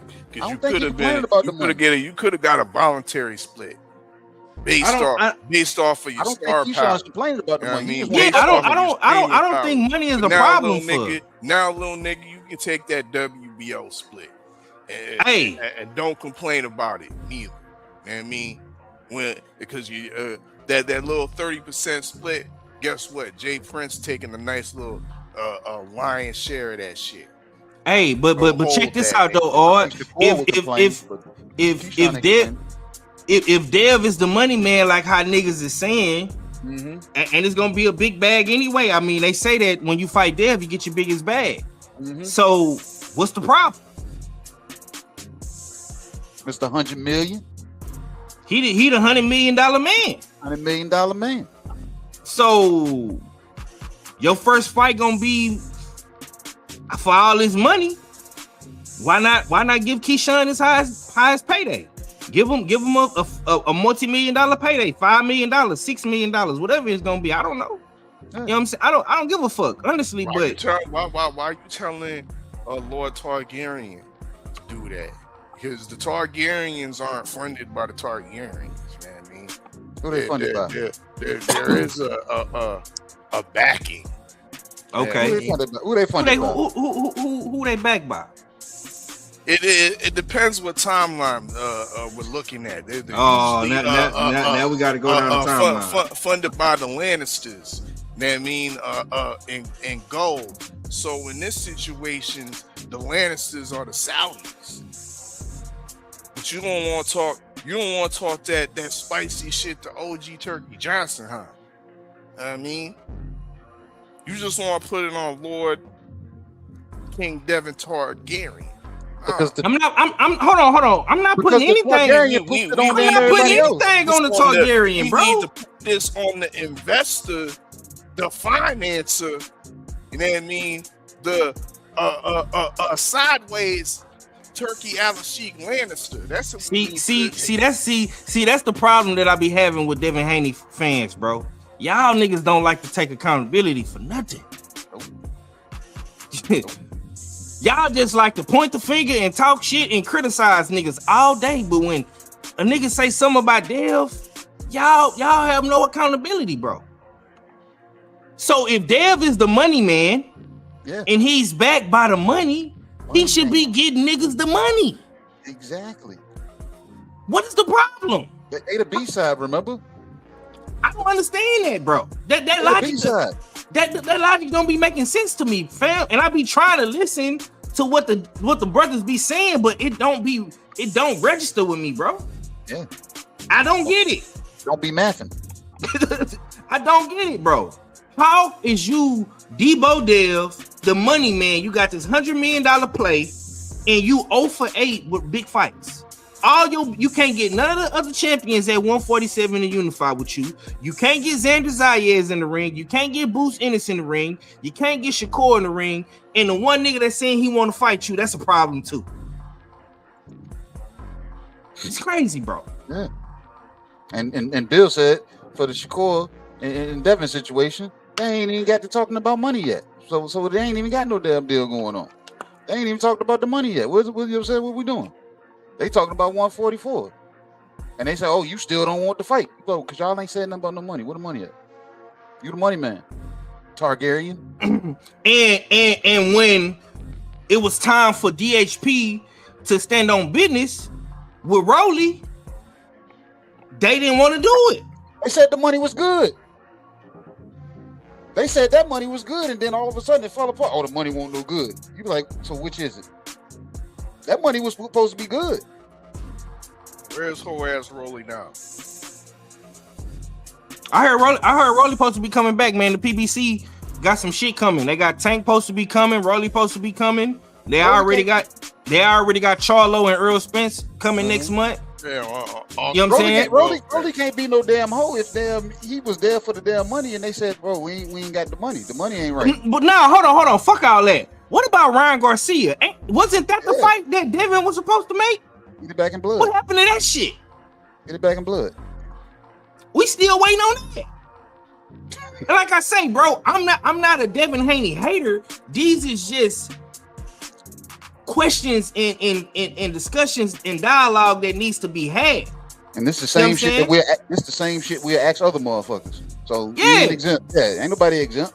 And like I say, it's the same thing for Shakur Stevenson because, bro, you gonna have to make a decision. Just like Dev is gonna have to make a decision, you gonna have to do the same thing. Mm-hmm. Either you gonna fight Dev or you gonna fight O'Shaquie Foster. If you gonna sign this deal with Zuffa, bro, the same shit gonna apply to him too. You gonna have to get these motherfuckers, O'Shaquie Foster, Lamont Roach, Tank Davis, Floyd Schofield, whatever weight class you're gonna be at. You're gonna be at 135 or you're gonna be at 147. If you're gonna be at 135, you gotta get Shaq in the ring. You gotta get Floyd Schofield in the ring. You gotta get Tank in the ring, Lamont Roach. You gotta get these guys in the ring, bro. And if you're gonna go to 147, you gotta get Dev in the ring.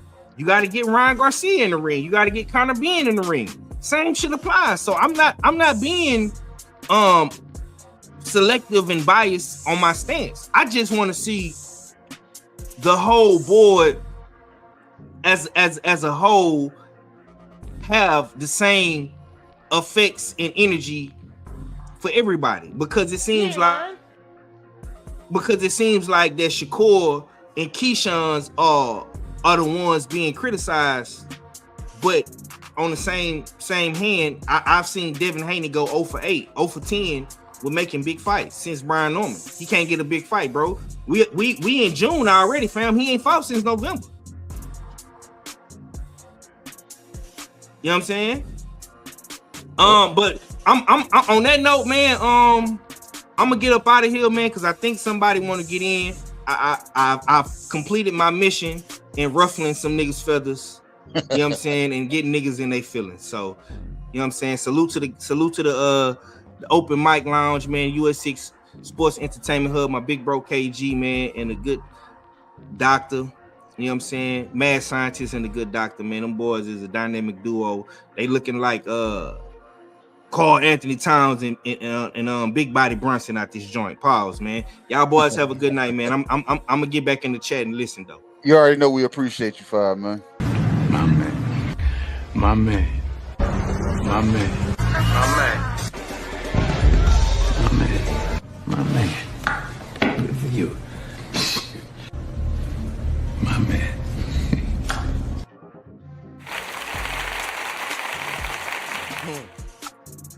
Yep.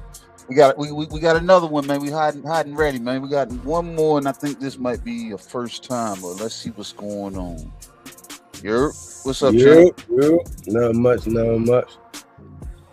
Hey, yo, Dr. Eugene Edward, what's going on with you, champ? Not much. Welcome. Hey, Lounge. you know I'm tapped in with TD for a minute, but it's my first time coming up here though. That's what's up, champ. Hey, he was saying about Devin not getting no fights. My opinion, he don't get no fights because he don't sell. If you look at the big fights he got, the big fights he got the big fights with Turkey. Like that Norman fight, that was a big fight because Turkey got it. So that's why Norman got paid that much money. Brother, he ain't do no numbers in San Francisco when he fought Regis. He fought Regis on what kind of card? He headlined on DAZN in San Francisco at the Chase Center where Golden State played. Who promoted that? Eddie the Germ Hearn. Eddie the Germ Hearn. Hey. Oh, I thought it was a ring card. I'm surprised it's a regular card. Yeah, but that was a matchroom card before Ring was even doing their thing like that. But that's the thing, though. Like, I don't. That's one fight, though. Look, hey, Dr. Eugene, I don't mean to cut you off. That's one fight. Yeah, Yeah, that's one fight, bro. That's one fight. Give me another one, all right, before Mr. Eugene get in and start giving you that work. Just give me one more fight. You gonna say Cambosis? No, I wasn't even gonna say that. I wasn't gonna say that. You know what I mean? Because that was Australian welfare. You know what I mean? We all know the Australian government subsidized those two fights. You know what I mean? But the fight I was gonna give you, you know what I mean? And of course, y'all gonna refute and argue. You know what I mean? But go ahead and try to debunk this. Is Lomachenko. Lomachenko stole that fight. You gotta have it good. He was a good dance partner, and that fight did well. It was successful. What is we talking about? It did well because of Lomachenko. Yeah, that's so you mean to tell me Lomachenko did the same type of numbers when he fought Jermaine Ortiz? Fuck out of here. Continue. Jermaine Ortiz didn't have a Bill Haney putting him up on the pedestal. Oh, but you still said Loma. That's like me saying, hey, yo, I did good, but my opponent was Canelo. It's Canelo. It's Canelo. Of course you did good. It's Canelo. Yeah. It kind of like you cheating on the test. Open book. Hey, is it not on his resume though? Oh, we just gonna. Oh, we just gonna strike that off. No. He get credit for everything. Yeah, you get credit for all of that. I ain't taking no credit for no black y'all man. Y'all are discrediting him right now. You know what I mean? No, I'm just showing you how. Lomachenko, you know what I mean? And now all of a sudden, we can't use the fact that he did Regis in San Francisco and did more than 10,000 people on the zone. Okay, that's one fight you named me, bro. Out of his last where's the evidence? Where's the real evidence that he doesn't sell? Other than there's more evidence to suggest that possibly his paymasters are discriminating against him, not putting him in the top opportunities when everybody was highly invested in Devin Haney versus Brian Norman Jr. I don't know the numbers. Instead of putting that fight, the main event, what did OG Turkey Johnson do? He put it David Benavidez and Anthony Yarde. Nobody wasn't really checking for that fight like that. Ain't nobody been checking for Mr. Co-Main either. Devin Haney's been the Co-Main since he's been over there. Like so, if Dev, yo.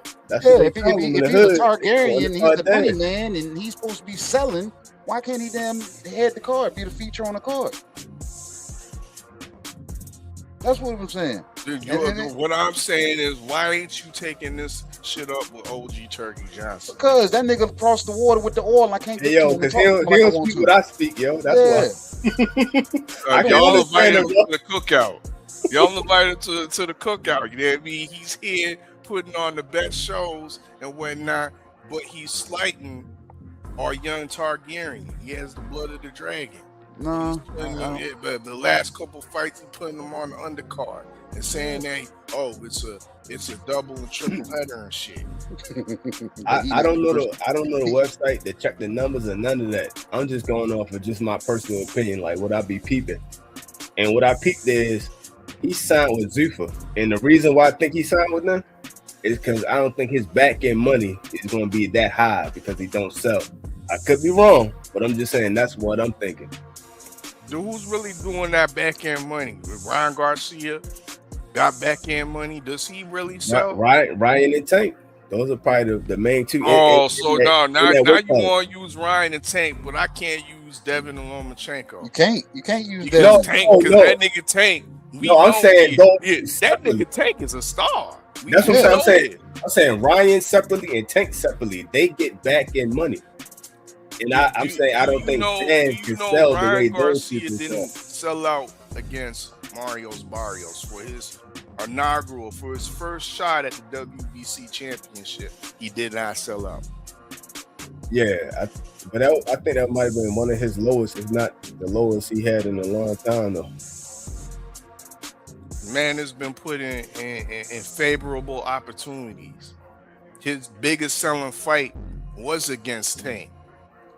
Can we say the same against Oscar Duarte? Hell nah.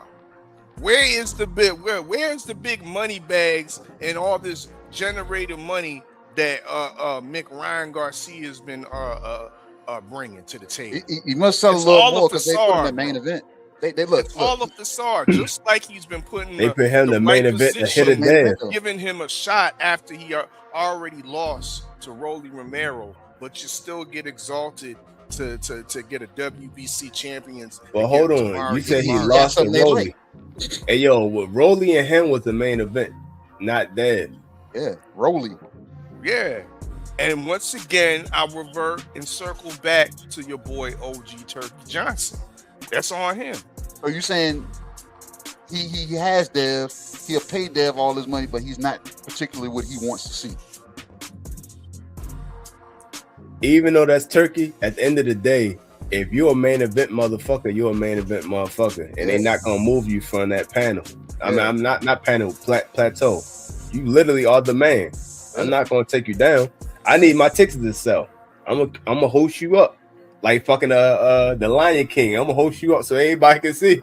Mm-hmm. so I'll pay you, but I'm not sure that you can close the night.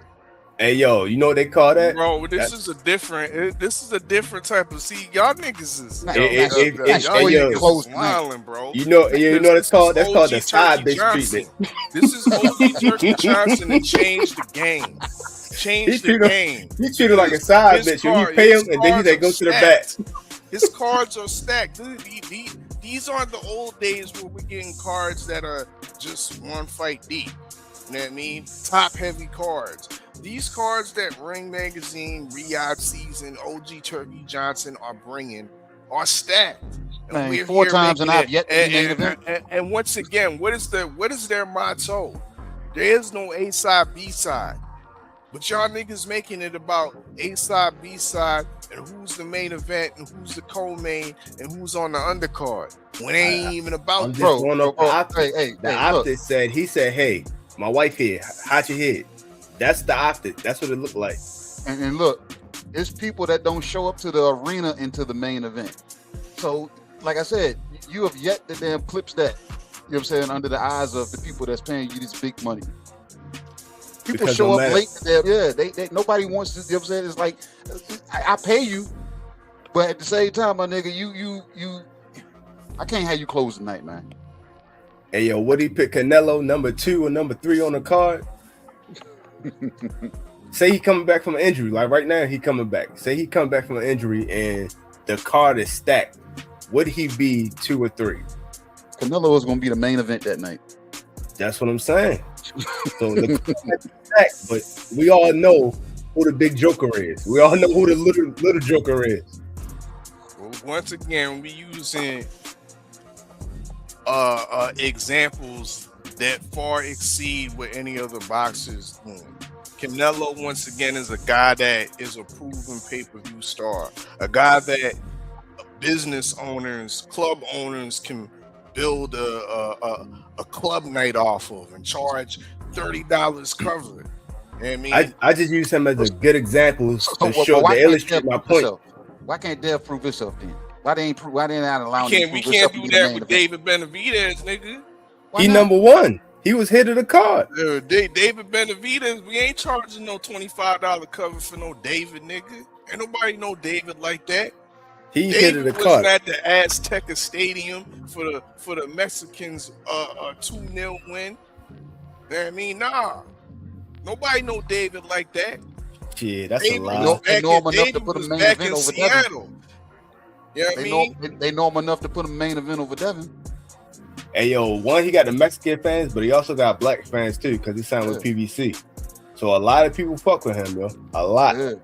And he been sparring fucking professional athletes for a long time. So he got their whole squad. Everybody he ever sparred with, that squad is gonna watch the fight because they like him. Like, yo, I know him personally. He a cool kid. Yeah, he cool. But he ain't no pay-per-view star like that.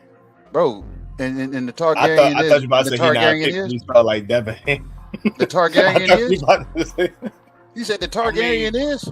I mean, well, the last time I checked, once again, because I'm the guy that has to look into these numbers. Yeah, I mean, I do You the might dirty need work. to check I do again, the yo. dirty work to keep y'all niggas clean. Huh?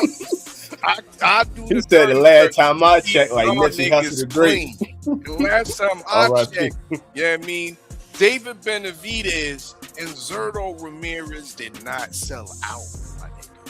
They Last had time everybody on I their feet, checked, though. Zerto Ramirez versus David Benavidez, nobody's reporting about the pay-per-view numbers it did because they ain't do nothing, bro.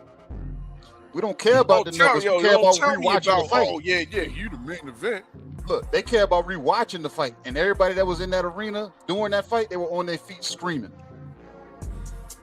So, sold out or not, the people damn showed up. Plus, you gotta think about who he's fighting.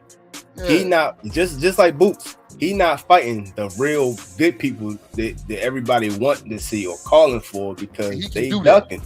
They ducking. Ja duck, Bivol duck, Benavidez. I'm not sure what the fuck. I don't think he ducked. I don't think he ducked him, but I think he want to go against Bivol. Hold up. You said Ja ducked?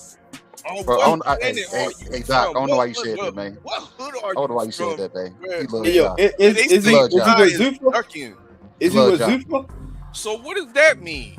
He loves Ja. Where's this notion coming from? That means this simple fight. If you was Zuffa, that you ducking. I'm about to tell you, that means this simple fight that we can make based on, elementary school math. Now we did turn this shit to a trigonometry problem. Anybody trying to deal with all that shit? Now it's trigonometry. It is. This motherfucker was Zuffa. It's actually simple mathematics when the bags are out, my nigga. And once again, I'm not in word, but Zuffa okay. is showing to cross the go across the line and corroborate and bring fighters together to fight those big fights. Why do you think Tyson Fury, a man that's supposed to be signed with Queensberry, why was Tyson Fury over there with Dana White, thanking OG Turkey Johnson for the fact that he's in the United States again? And now all of a sudden there's wide speculation that he's signing with Zuffa. Why? To make the big fight with AJ in America. So with all that being said, are we saying that Ja can get this fight right now with David Benavidez no problem? No problem. It's okay. David Benavidez is the one that's putting out smoke and mirrors and is the one that's ducking, that's hiding behind the WBC. Actually, he's the WBC Employee of the Month. Employee of the Year. I got another question. Who has he ever ducked? Because if you're a duck, then you have a history of it. That's just who you are. So who has he ever ducked? I guess you haven't kept up to the boxing news. You need to subscribe to @US6 on IG. That's on Instagram, brother. Because we got a lot of real off-the-cuff boxing posts. And Artur Beterbiev has spoken. Mm-hmm. He has spoken. And he claims that David Benavidez indeed ducked him. He was looking for the fight, and all of a sudden, David Benavidez ran away to fight Zerto Ramirez. A fight that nobody wanted. Okay. Bro, when Better Be finally responded, man, that nigga sent the telegram, bro. You know what I'm saying? So we finally got it. They had already moved on to the next opponent. It was a message in a bottle, KG. Yeah, Somebody, Ardvilla found that message in the bottle. And then you should have took it to Arizona to damn. So I got a question. You said he ducked them. Was that a big fight? It was a fight that he agreed to before, that he was actively looking forward to when he was a so-called 175 champion. When he didn't have a belt. He is a WBC 175 champion, and Artur Beterbiev is the number one contender. But does he have a belt? Because when he was when he said he was ready to fight him, he had a belt, so he had a reason to fight him. Now he don't have a belt. What's the reason to fight him? Because he's still a high-level contender. Cool, but so is all these other people. Like who? Like who? The guy that he fought had a belt. Ramirez? Who had a belt? Did he not? They only lost one time, and he definitely had a belt. Oh, so now we giving passes for Zerto No, we talking logical. So the job's done. So you got 2 belts at cruiserweight. The job's done, brother. Because last time I checked, Ja is the lineal champion, the Ring Magazine champion, meaning that he's the #1 guy at cruiserweight. Last time I checked, that one called out the 2 bigger guys. Dimitri Bivol is the lineal Ring Magazine champion, meaning that he's the #1 at 175. That's who he called out. What is David Benavidez doing? He called out Bivol, yo. He called out Bivol. That's the one person he called out. So it's not like he's ducking other people. He just went this guy first. Talking about Zuffa's the duck zone. It sounds like PBC's is the duck zone. So hold on, they can't even get their fighters out there. Okay, let's have a flashback. The flashback was when Morrell, David Benavidez ducking me. David Benavidez ducked me. But guess what? The business wasn't right. He went at the real opponents. But when it was time to fight his ass, did he not fucking shut his ass up? Anybody else say shit up about that shit? Everybody forgot that he fought him. That's one thing about Dave. He fought a guy with 12 fights and was a Reggie. It don't matter if he got 12 fights. He was whooping ass. They kept pushing for that fight. Hold on. At the time, he was whooping ass. About big fights. That was a big fight. Morrell was selling out the armory. That was a big fight because everybody knew Morrell was like that, and everybody knew David Benavidez was. Ducknello. Ducknello was ducking him like that. And David Benavidez. If he Everybody was knew like that. Why ain't you take out Zach Chelly, whatever that motherfucking Brit's name is? We talking about at the time when he was up there, the guy that he fought almost died. That's a steep curve. The guy that he fought almost died after they finished fighting. That's how good his power was.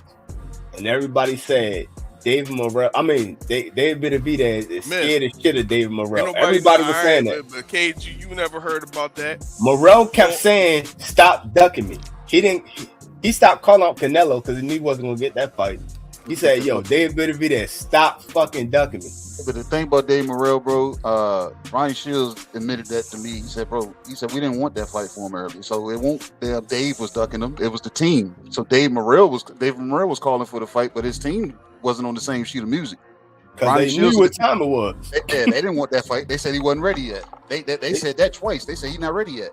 They knew that shit was gonna ruin his ass, and it looked like it did. It did.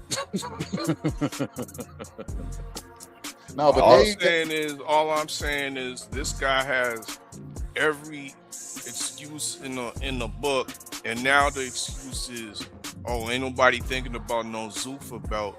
Well, fool, he's the Ring Magazine lineal champion. So fuck the Zuffa belt. You should be thinking about beating the #1 guy, and you ain't doing that. Gavic.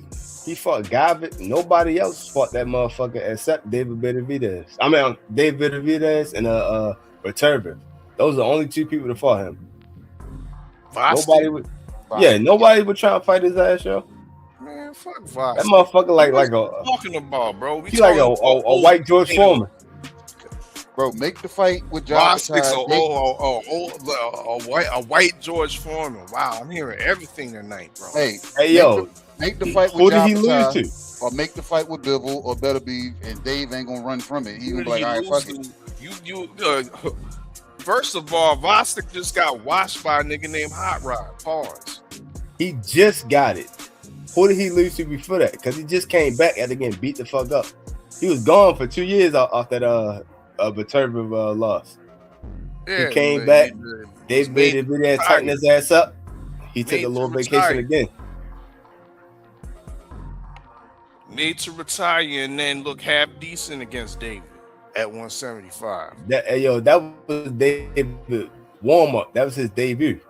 And then he went after the guy. Everybody was talking about, he's scared of him. He's scared of him. Then he whooped his ass. Then he said, fuck it. I can't really get no smoke. He went up again. Got belts. And said, yo, fight me. I'm here. And it was just up. It was 25 pounds up. 25 pounds up. Well, then stay there and they're gonna fight Ja. Hey, look, yo. and I believe if they make the fight, and look, this is me. I believe if they make that fight, Dave ain't gonna damn be shy from it. He gonna go get that motherfucker too. All the champions ducked his ass. Ducknello ducked him. Bivol ducked him. Now Jai ducking him. Charlo damn didn't want no parts of behind the Zuffa wall. Man, you can see his eyes peeking and this shit. guy, he talking hella fast, bro. No facts, bro. Like, yo, You said it's no facts. No facts at all, bro. He been caught. All the three people I just named. Well, two people I named. He caught out for years. He just caught out Ducknello after his fight. Bivol, he been calling him out because he said I whooped his ass in sparring and been calling his ass out for years. Talking about writing this out, man. He's still saying this stuff. You bringing him out Canelo. He just called Canelo out after the fight, yo. Yeah, he did. Yeah, and Canelo at 168, bro. Yeah. Where's this nigga at now? He's at 200 pounds. And guess what? He come to the smoke. Wherever the smoke at, he at. Then why? Well, the smoke where Jai at. If Canelo said right now, he'd be there. Willing to pay. Then tell Zupa to damn send the paperwork. Hey yo, guess what? OG Turkey Johnson on Zufa's side. That's what I'm saying. Hey yo, when ring card gotta make it. When ring card make it, PBC ain't got no deal. They ain't got no budget. They on a then tell Turk to send the money. Send the check. Send them to send the paperwork. Then PBC got. Send a briefcase. How many dates does PBC got? Tell me, bro. Send a briefcase with some gold plates in it, and he gonna be there. So I can put, you know what I mean, make sure I schedule they fights. Cause yo, they ain't got shit, bro. They ain't got shit with Tim Tszyu, the A side, made a bet. Tell Turk to damn set up the damn fight. He like Dave. Yo, Dave was just on a ring card. He just won his last ring card. Like Dave. Tell him so it ain't like he don't know how to make the numbers do what they do. Sign a paper. Right. There you look, go. Look. Our fella told me earlier. You told me to call Turk. I'm telling you to call him now. You just proved me right. Tell him to do the ring card. Now, if you look, that's what. Did we hear about him turning down paperwork? Hold up. If you look between the lines of what a ring card is, it's just Zuffa. Yeah. Ring is Zuffa. So yeah, I know that. Why is you talking when you first talking this shit about Jai ducking? Because they make it harder because he's over there with Zuffa. He want belts. If he got the belts and all of that. You just debunked yourself, brother. If he want the ring belt, is Zuffa. If he want the belt, and if Benavidez is able to fight on ring, how is he ducking? How is Jai ducking? Because I'm not sure the belts can be on the line. I don't know about that. Like that's a question mark. That's one thing we ain't seen happen yet too. No Zuffa. It's supposed to come up with a belt. Yeah, has fought. The Aaron McKinney fight's supposed to be for a belt, but we don't know yet until it happened, and we don't know a week later. We gotta see if they strip his ass. Okay. So we all watching. Like you told me, I'm telling Black you, Ass Richard get stripped yet? Did Black Ass Richard get stripped? He ain't fight yet. You talking Richards and Hitson? Yeah, he the IBF champion, ain't he? But he ain't fight yet. No, did he get stripped yet? Don't tell me he didn't. I know he ain't fight yet. But did he get stripped yet? Wait till it get close to him about to fight. We're gonna find out if they're gonna strip him. Oh, and he already said he was moving up anyway. So he gonna get stripped regardless. So that don't really count. Cause they don't have a 140 over at Zuffa anyway. Zuffa land. Call it Zuffa land. They don't got 140 in Zuffa land. So you don't put any credence, you don't put any respect on being the lineal #1 champ, or put any credence on the 200,000 K Ring Magazine belt that you don't have to pay sanctioning fees for. You don't have any respect for that. You rather hide behind these corrupt sanctioning bodies such as the WBC and the WBA. You said hide behind. Yeah, because that's what you're doing. You hide them behind. You hide them behind corrupt sanctioning bodies. Where's the report? Where's the report? We don't know if you can fight for the belts. Where's the report that said David turned down anything? Lineal shit. You fighting for legacy. Don't worry about the belts. The belts. Don't worry about the belts. The belts. So why he got respect what you respect? The belts are rented, my nigga. You don't I'm own not. them I'm not shits. in word. You But gotta why pay he got? for them. Why do David Beaters have to respect what you respect? He actually might care about the belt. I'm just saying. True. And did they send a paperwork? Did we have anything on record saying he turned down a fight yet? Yeah. So since he didn't turn down nothing, that means they didn't send shit. It's the public. So what's talking. their excuse? People get caught up in public talking. Oh, so you see, once public again, talking. You said it's easy to make. So make it. I'm falling for the spin tactics. He said it's easy to make. Why they ain't make it? You're the one that's claiming that Jay's ducking. Now all of a sudden you saying, well, did they send a contract? Why didn't they send the contract yet? Cause that's the money side, all right? Why Turk and damn Giant sat down and said, no, what? Get damn Benavidez in the damn ring. Hey, technically, he would be the A side, but because it's so convoluted, he can't send a contract because it's convoluted. That's what I said about his name with trigonometry. Normally, A side send B side the paperwork. Easy.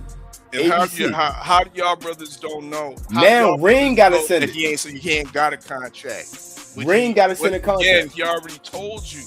He already told you in plain sight. I ain't going over to the Zuffa side. Already giving you built-up excuses. There's no excuses on the Ja Apatow side. I don't know that. It's always I'm going to fight for the belt. Hey, yo, Ja, every time Ja get on camera, Ja say I'm going for undisputed. Even though that the man's a star signing for Zuffa, even though he's a star signer for Zuffa, he's still not flying. He got paid the last fight he had. He's still the same guy talking about, yo, I want the belts. So what's the problem? Man, he's closer to the damn dudes to damn tell them to set the fucking fight up there. Where's his people at? Hold on, you just said it. He said, I still want the belts. You can't still want the belts if your ass got stripped. You better go talk to somebody and figure it out. And then let us know what the fuck going on. Because he don't even know what the fuck going on. He keep talking about undisputed, but he got stripped. Let me give you an update, brother, because they in court for that shit. Exactly. Yeah, they in court. Do that sound easy? Do that sound easy to you, or did that sound convoluted? It sound like trigonometry, like you said. They in court right now for that shit. No, that's boxing politics. When it comes to the backwards, any politics fighting in the same division, you said that are politics associated with the same boxing financer. That's politics, not trigonometry, brother. It's easy mathematics. Politics is going easy through court mathematics. situations. How is politics easy mathematics? If I'm looking to go through court systems, that's drawn out. These are not separate things. These are all things tied into one. So politics, court shit, all of this shit tied together. Zuffa, PBC, all of this tied together. This is a big ass pot of gumbo. That's a hell of an equation, bro. Don't just give me the answer. Show me how you got to that. You know that don't sound like 1 + 1 equal a fight. Show the work. You got to show the work for that one. Yeah, you can't just give me the answer. I'm hearing a lot of like hate. You can't just give me the answer. That's a lot of shit going in that goddamn pot. I might be allergic to one of them things. I got to see the ingredients again. I need to know how you got the X. How did you find X? That's what I need to find. You know what I'm saying? Help me out. But he said it's easy. Yeah, I know. You gotta explain. Show your work. Just like in regular math. Show your work. Yeah. We'll just put the answer on the board. I'm just explaining. Ring Magazine. What is we fucking talking about? But the man going through court situation right now, right? Do you guys not listen? And he going through court situation right now. Where's the complexity? Who usually fights when they going through court situation? Turkey Johnson. Financing legal issues. Who's fighting? Financing both of these dudes. It ain't about finances, hard to understand. It's not all about finances. But now you want to throw in boxing politics. No, fuck the boxing politics. The money's there. Both finances are in agreement. So what's the problem? Then make the fight, Turk. I'm telling you to call Turk now. Now we at that point now. I'm telling you, get on the phone. You told me to call Turk earlier in the show. I'm telling you, call Turk now. Call Turk. Since Turk is the money man. And he talking about Turk from the Hot Boys. That's the Turk he talking about.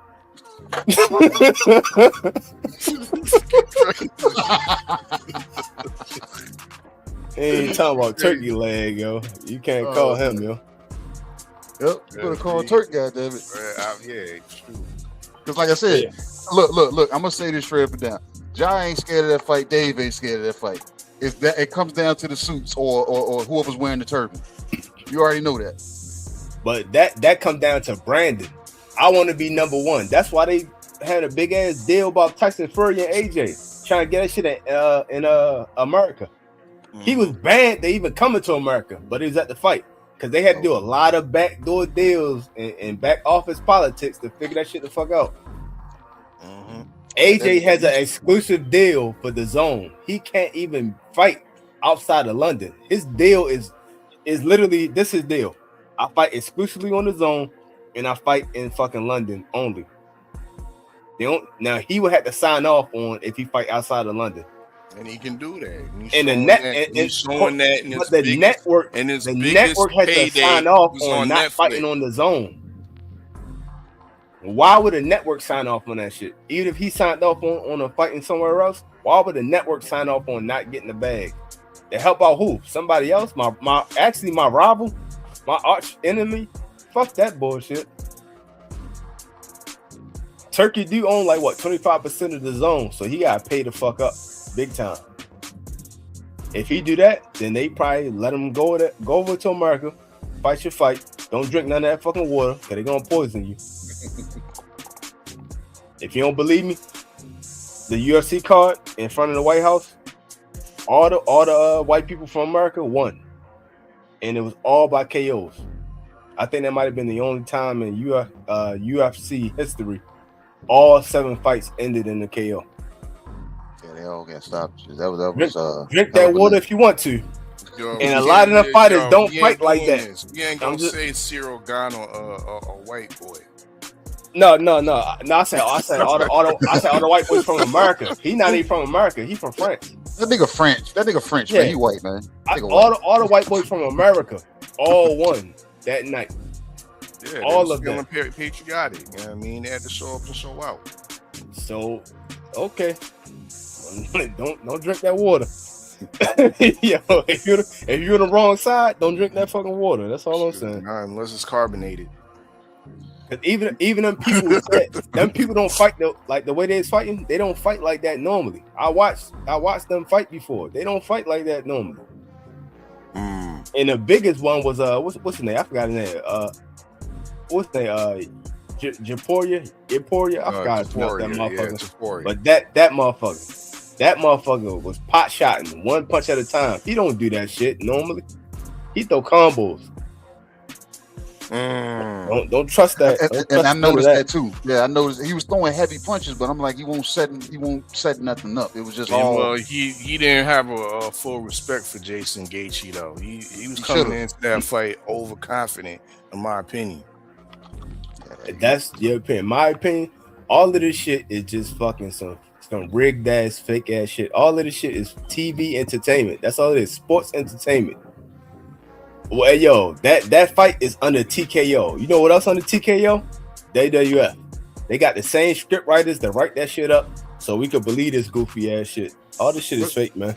What does that sound like to you, though? That talent agency you told me about. WME. Yeah, WME. Yeah, everybody signed to them. That's the whole umbrella. The whole umbrella is called WME. Under that umbrella of WME is TKO. Because WME used to be Endeavor. That's when they came out as a publicly traded company. I bought stocks in it. But once they went private again, they changed the name to WME. And guess what? Now they can do whatever the fuck they want to do. You make money off them stocks, or you lost your money? No. Once they went from public to private, they give your money back. Okay. But the stocks wasn't going up like that anyway. It kind of stayed level. Yeah. Okay. Because they too big of a company. Even if I threw a fight, that won't change this company. Because that's like what 5% of my entire company. It won't do much of nothing. It's like imagine your warehouse burned down, but it's Amazon. You think Amazon really give a fuck? They stocks ain't gonna go up or down because that one big ass warehouse burnt down. Yeah. It's business usual. I'm just saying. I've been with on Endeavor because I bought stocks in. I've been paying attention since then. Since when they came out of the IPO, I started watching them since then. Okay. So you already know what type of time it is. So I know WWF. Vince McMahon, all his goddamn court cases and shit. And guess what? His wife worked for the president now. Yeah, she do. Dana White sitting right beside the president and shit, had his hand in his pocket on the Malcolm X shit. And they're rubbing on his leg. Yeah. That's why. I mean, it might sound like a what you call it, conspiracy theory, but I'm just letting you know. I seen it play before. That's the only reason why I'm saying this shit. Not because I just seen it play too many times prior. Agreed. So you saying it's this easy? I'm saying it could be, but why would they make it easy? I'm not gonna help you fuck me over. That's all I'm saying. That's why he said you gotta come on this side. If you notice, ain't nobody from the PBC fucking with them like that. They not really trying to get in bed, because when you get in bed with them, you get in bed with the devil. You're gonna get lice or ticks or something else. That's why Tank was like, yo, give me like 2 Ferraris and shit. Turkey was, not Turkey, David Benavidez was on the ring card, but he not quick to fuck with Turkey like that. And nobody from the PBC, if you notice, is quick to fuck with them. Yeah, David Benavidez has been fucking with Turkey for the last fights now. He on the ring card. The last fights. He not fucking with him because he know what's up. Like, to be honest, when you with PBC, those advisors actually tell you real good business. Everybody fuck with PBC to say the same shit. They actually tell me the business. They don't just tell me. Where all these blindly. PBC fighters with the good business and the fight schedules and the activity? Where are all these PBC fighters, bro? He said, "What the fuck is Caleb Plant?" That's what he said. No, hold on, yo. Where's old man Lara, bro? I'm waiting to see him back in action to defend his WBA 160 belt. You know what I mean? Because he holding up the middleweight division. Where's his next date? What happened to all the glorious the heavyweight fighters that the PVC was putting together, bringing back American heavyweight boxing? What happened to that? I'm about to let you know, because what I said flew over your head. I said they know the business, they get taught the business, and now they good with their money. And you said, yo, where they fights at? If I'm caked up, I'm not in a rush to fight as much fights as I like. When you fighting now, it's because you need to. When you got money, you don't need to fight. So you fight what you want to fight. You pick the fight. You pick and choose. These motherfuckers sitting back caked up. When you start watching boxing, bro? Like a Targaryen. Hey, yo, prime example, Charlo and Spence. Brother, when did you start watching boxing? I don't know. That shit was a minute ago. What year did Oscar fight Tito? Okay, so you talking about in the 90s. You know what I mean? Well, like a year or two before that fight, I watched it like back and forth. That was my number one mid-90s. That wasn't my number one sport. But I've been watching it since then. Because you realize the fighters, the great fighters in the 80s, like the Hearns, the Haglers, the Leonards, the Roberto Durans, they were active. Yeah. And they were getting paid. I don't know about. They were superstars. I don't know and about they were getting paid. Yeah, you don't know. I'm telling you, bro. And you can Google fact check it yourself. Look yesterday's at how price much their not today's paydays price. were. $10-15 million paydays back in the 80s. So right? you telling me that a lot of them guys are kicked up right now. But you want to give these guys a pass. Oh, well, PBC has been, they tell them how to do the good business wise, so they just kicked up and they don't fight as much no more. That's a new era, bro. Yeah, we're in a new era. These motherfuckers either on social media talking shit or they're avoiding fights because they damn got the bread now. Man, you have a trilogy gonna take years off our life, and we both getting paid $5,000 a fucking fight. Versus I have a big fight for $1 million. Who you think won in that situation? That's why your business model's in the trash. That's why you holding on for scraps from Amazon Prime and hoping that you can get a collaboration from one of these other promoters. That's why you're holding on to that last bit of thread that the zone's gonna throw you some scrap budget money. Danny Garcia not struggling. Jamel Charlo stayed at the ring after the damn Canelo fight for how many years now? And he not pressed to come back. Yeah. If he really was hungry, he'd have been came back, had a fight. And you gonna sit here and tell me this is good for the sport? Okay, we didn't say that. We didn't know. I know. I'm giving you context. I'm only giving you context. Yeah, I'm not saying it's good for the sport, but that's how they. I'm just letting you know why some fights not happening as often is because they already kicked up versus people who gotta rip and run and fight these motherfuckers. A lot of good boxers had to retire because they didn't have the back end money, or shit, they ain't had the front end money in order to get the back end money to keep going. Well, I'm just letting you know, and the reality is they trying to do Zuffa like they did the UFC, like Zuffa boxing. They wanted to be like Zuffa MMA, and how that shit ran, they fuck over the fighters and not pay them shit. They got like what 3 class action lawsuits already. I think 2 of them they already paid out. You can't do that in boxing right now. Once again, one thing you can't do in boxing. You can't do that in boxing, and you have it back. No, you can't do it in boxing right now because of independent contractors. Once they get the boxing league, you have it backwards. You have it backwards. UFC was the guinea pig. Guinea pig for what? What we're about to see now with Zuffa boxing. They're not the guinea pig. They the only one making money. It's already the infrastructure. That's what I'm saying. It's already been proven, bro. All the kinks and all the bullshit that exists within the UFC.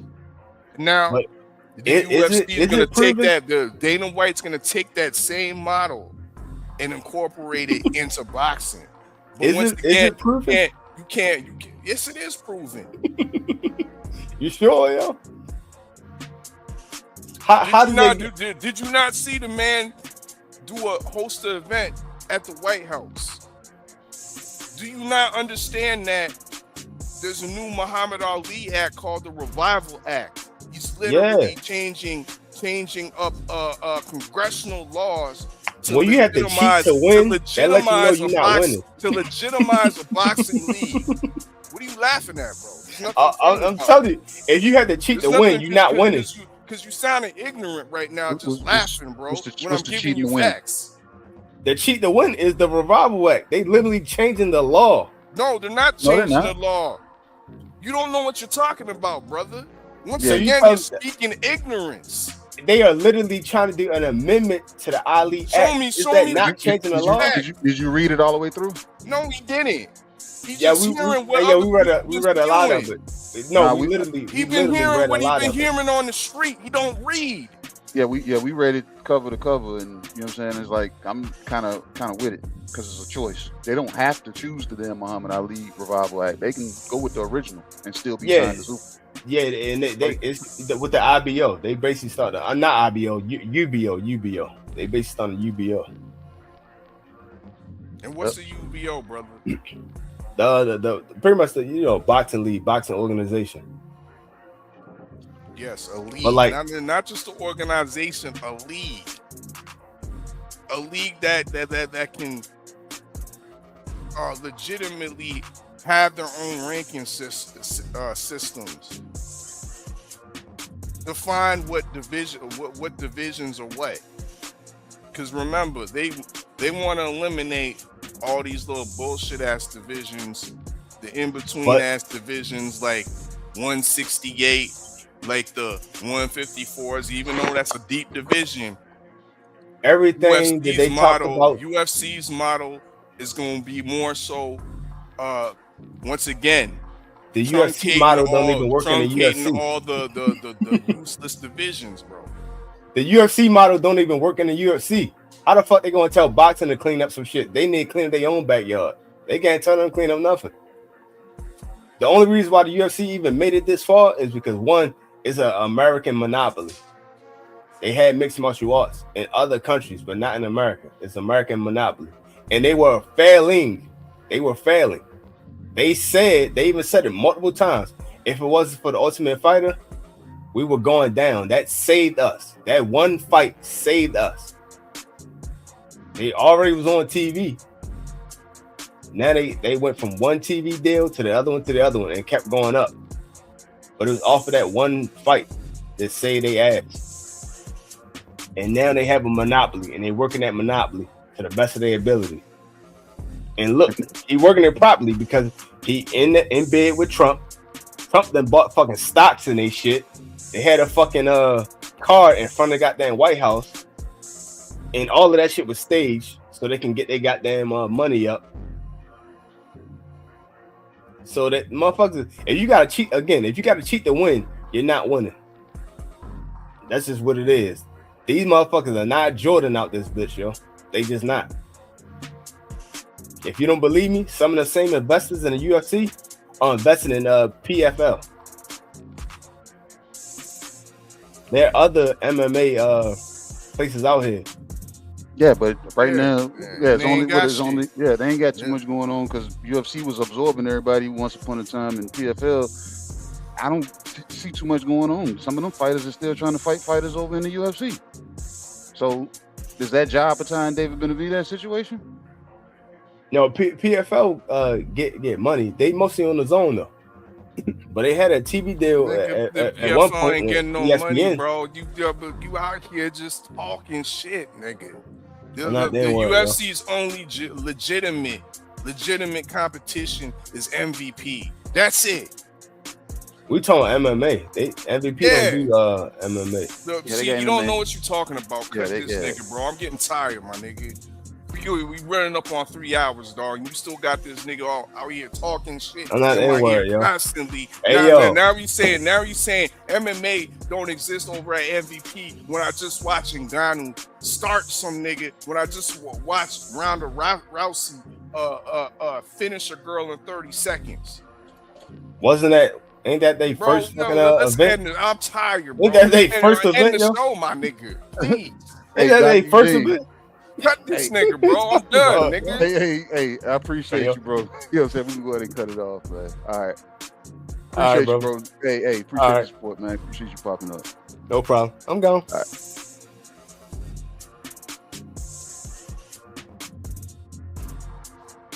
Thank you. God damn, man. They're irking me, bro. Want to argue about facts, nigga.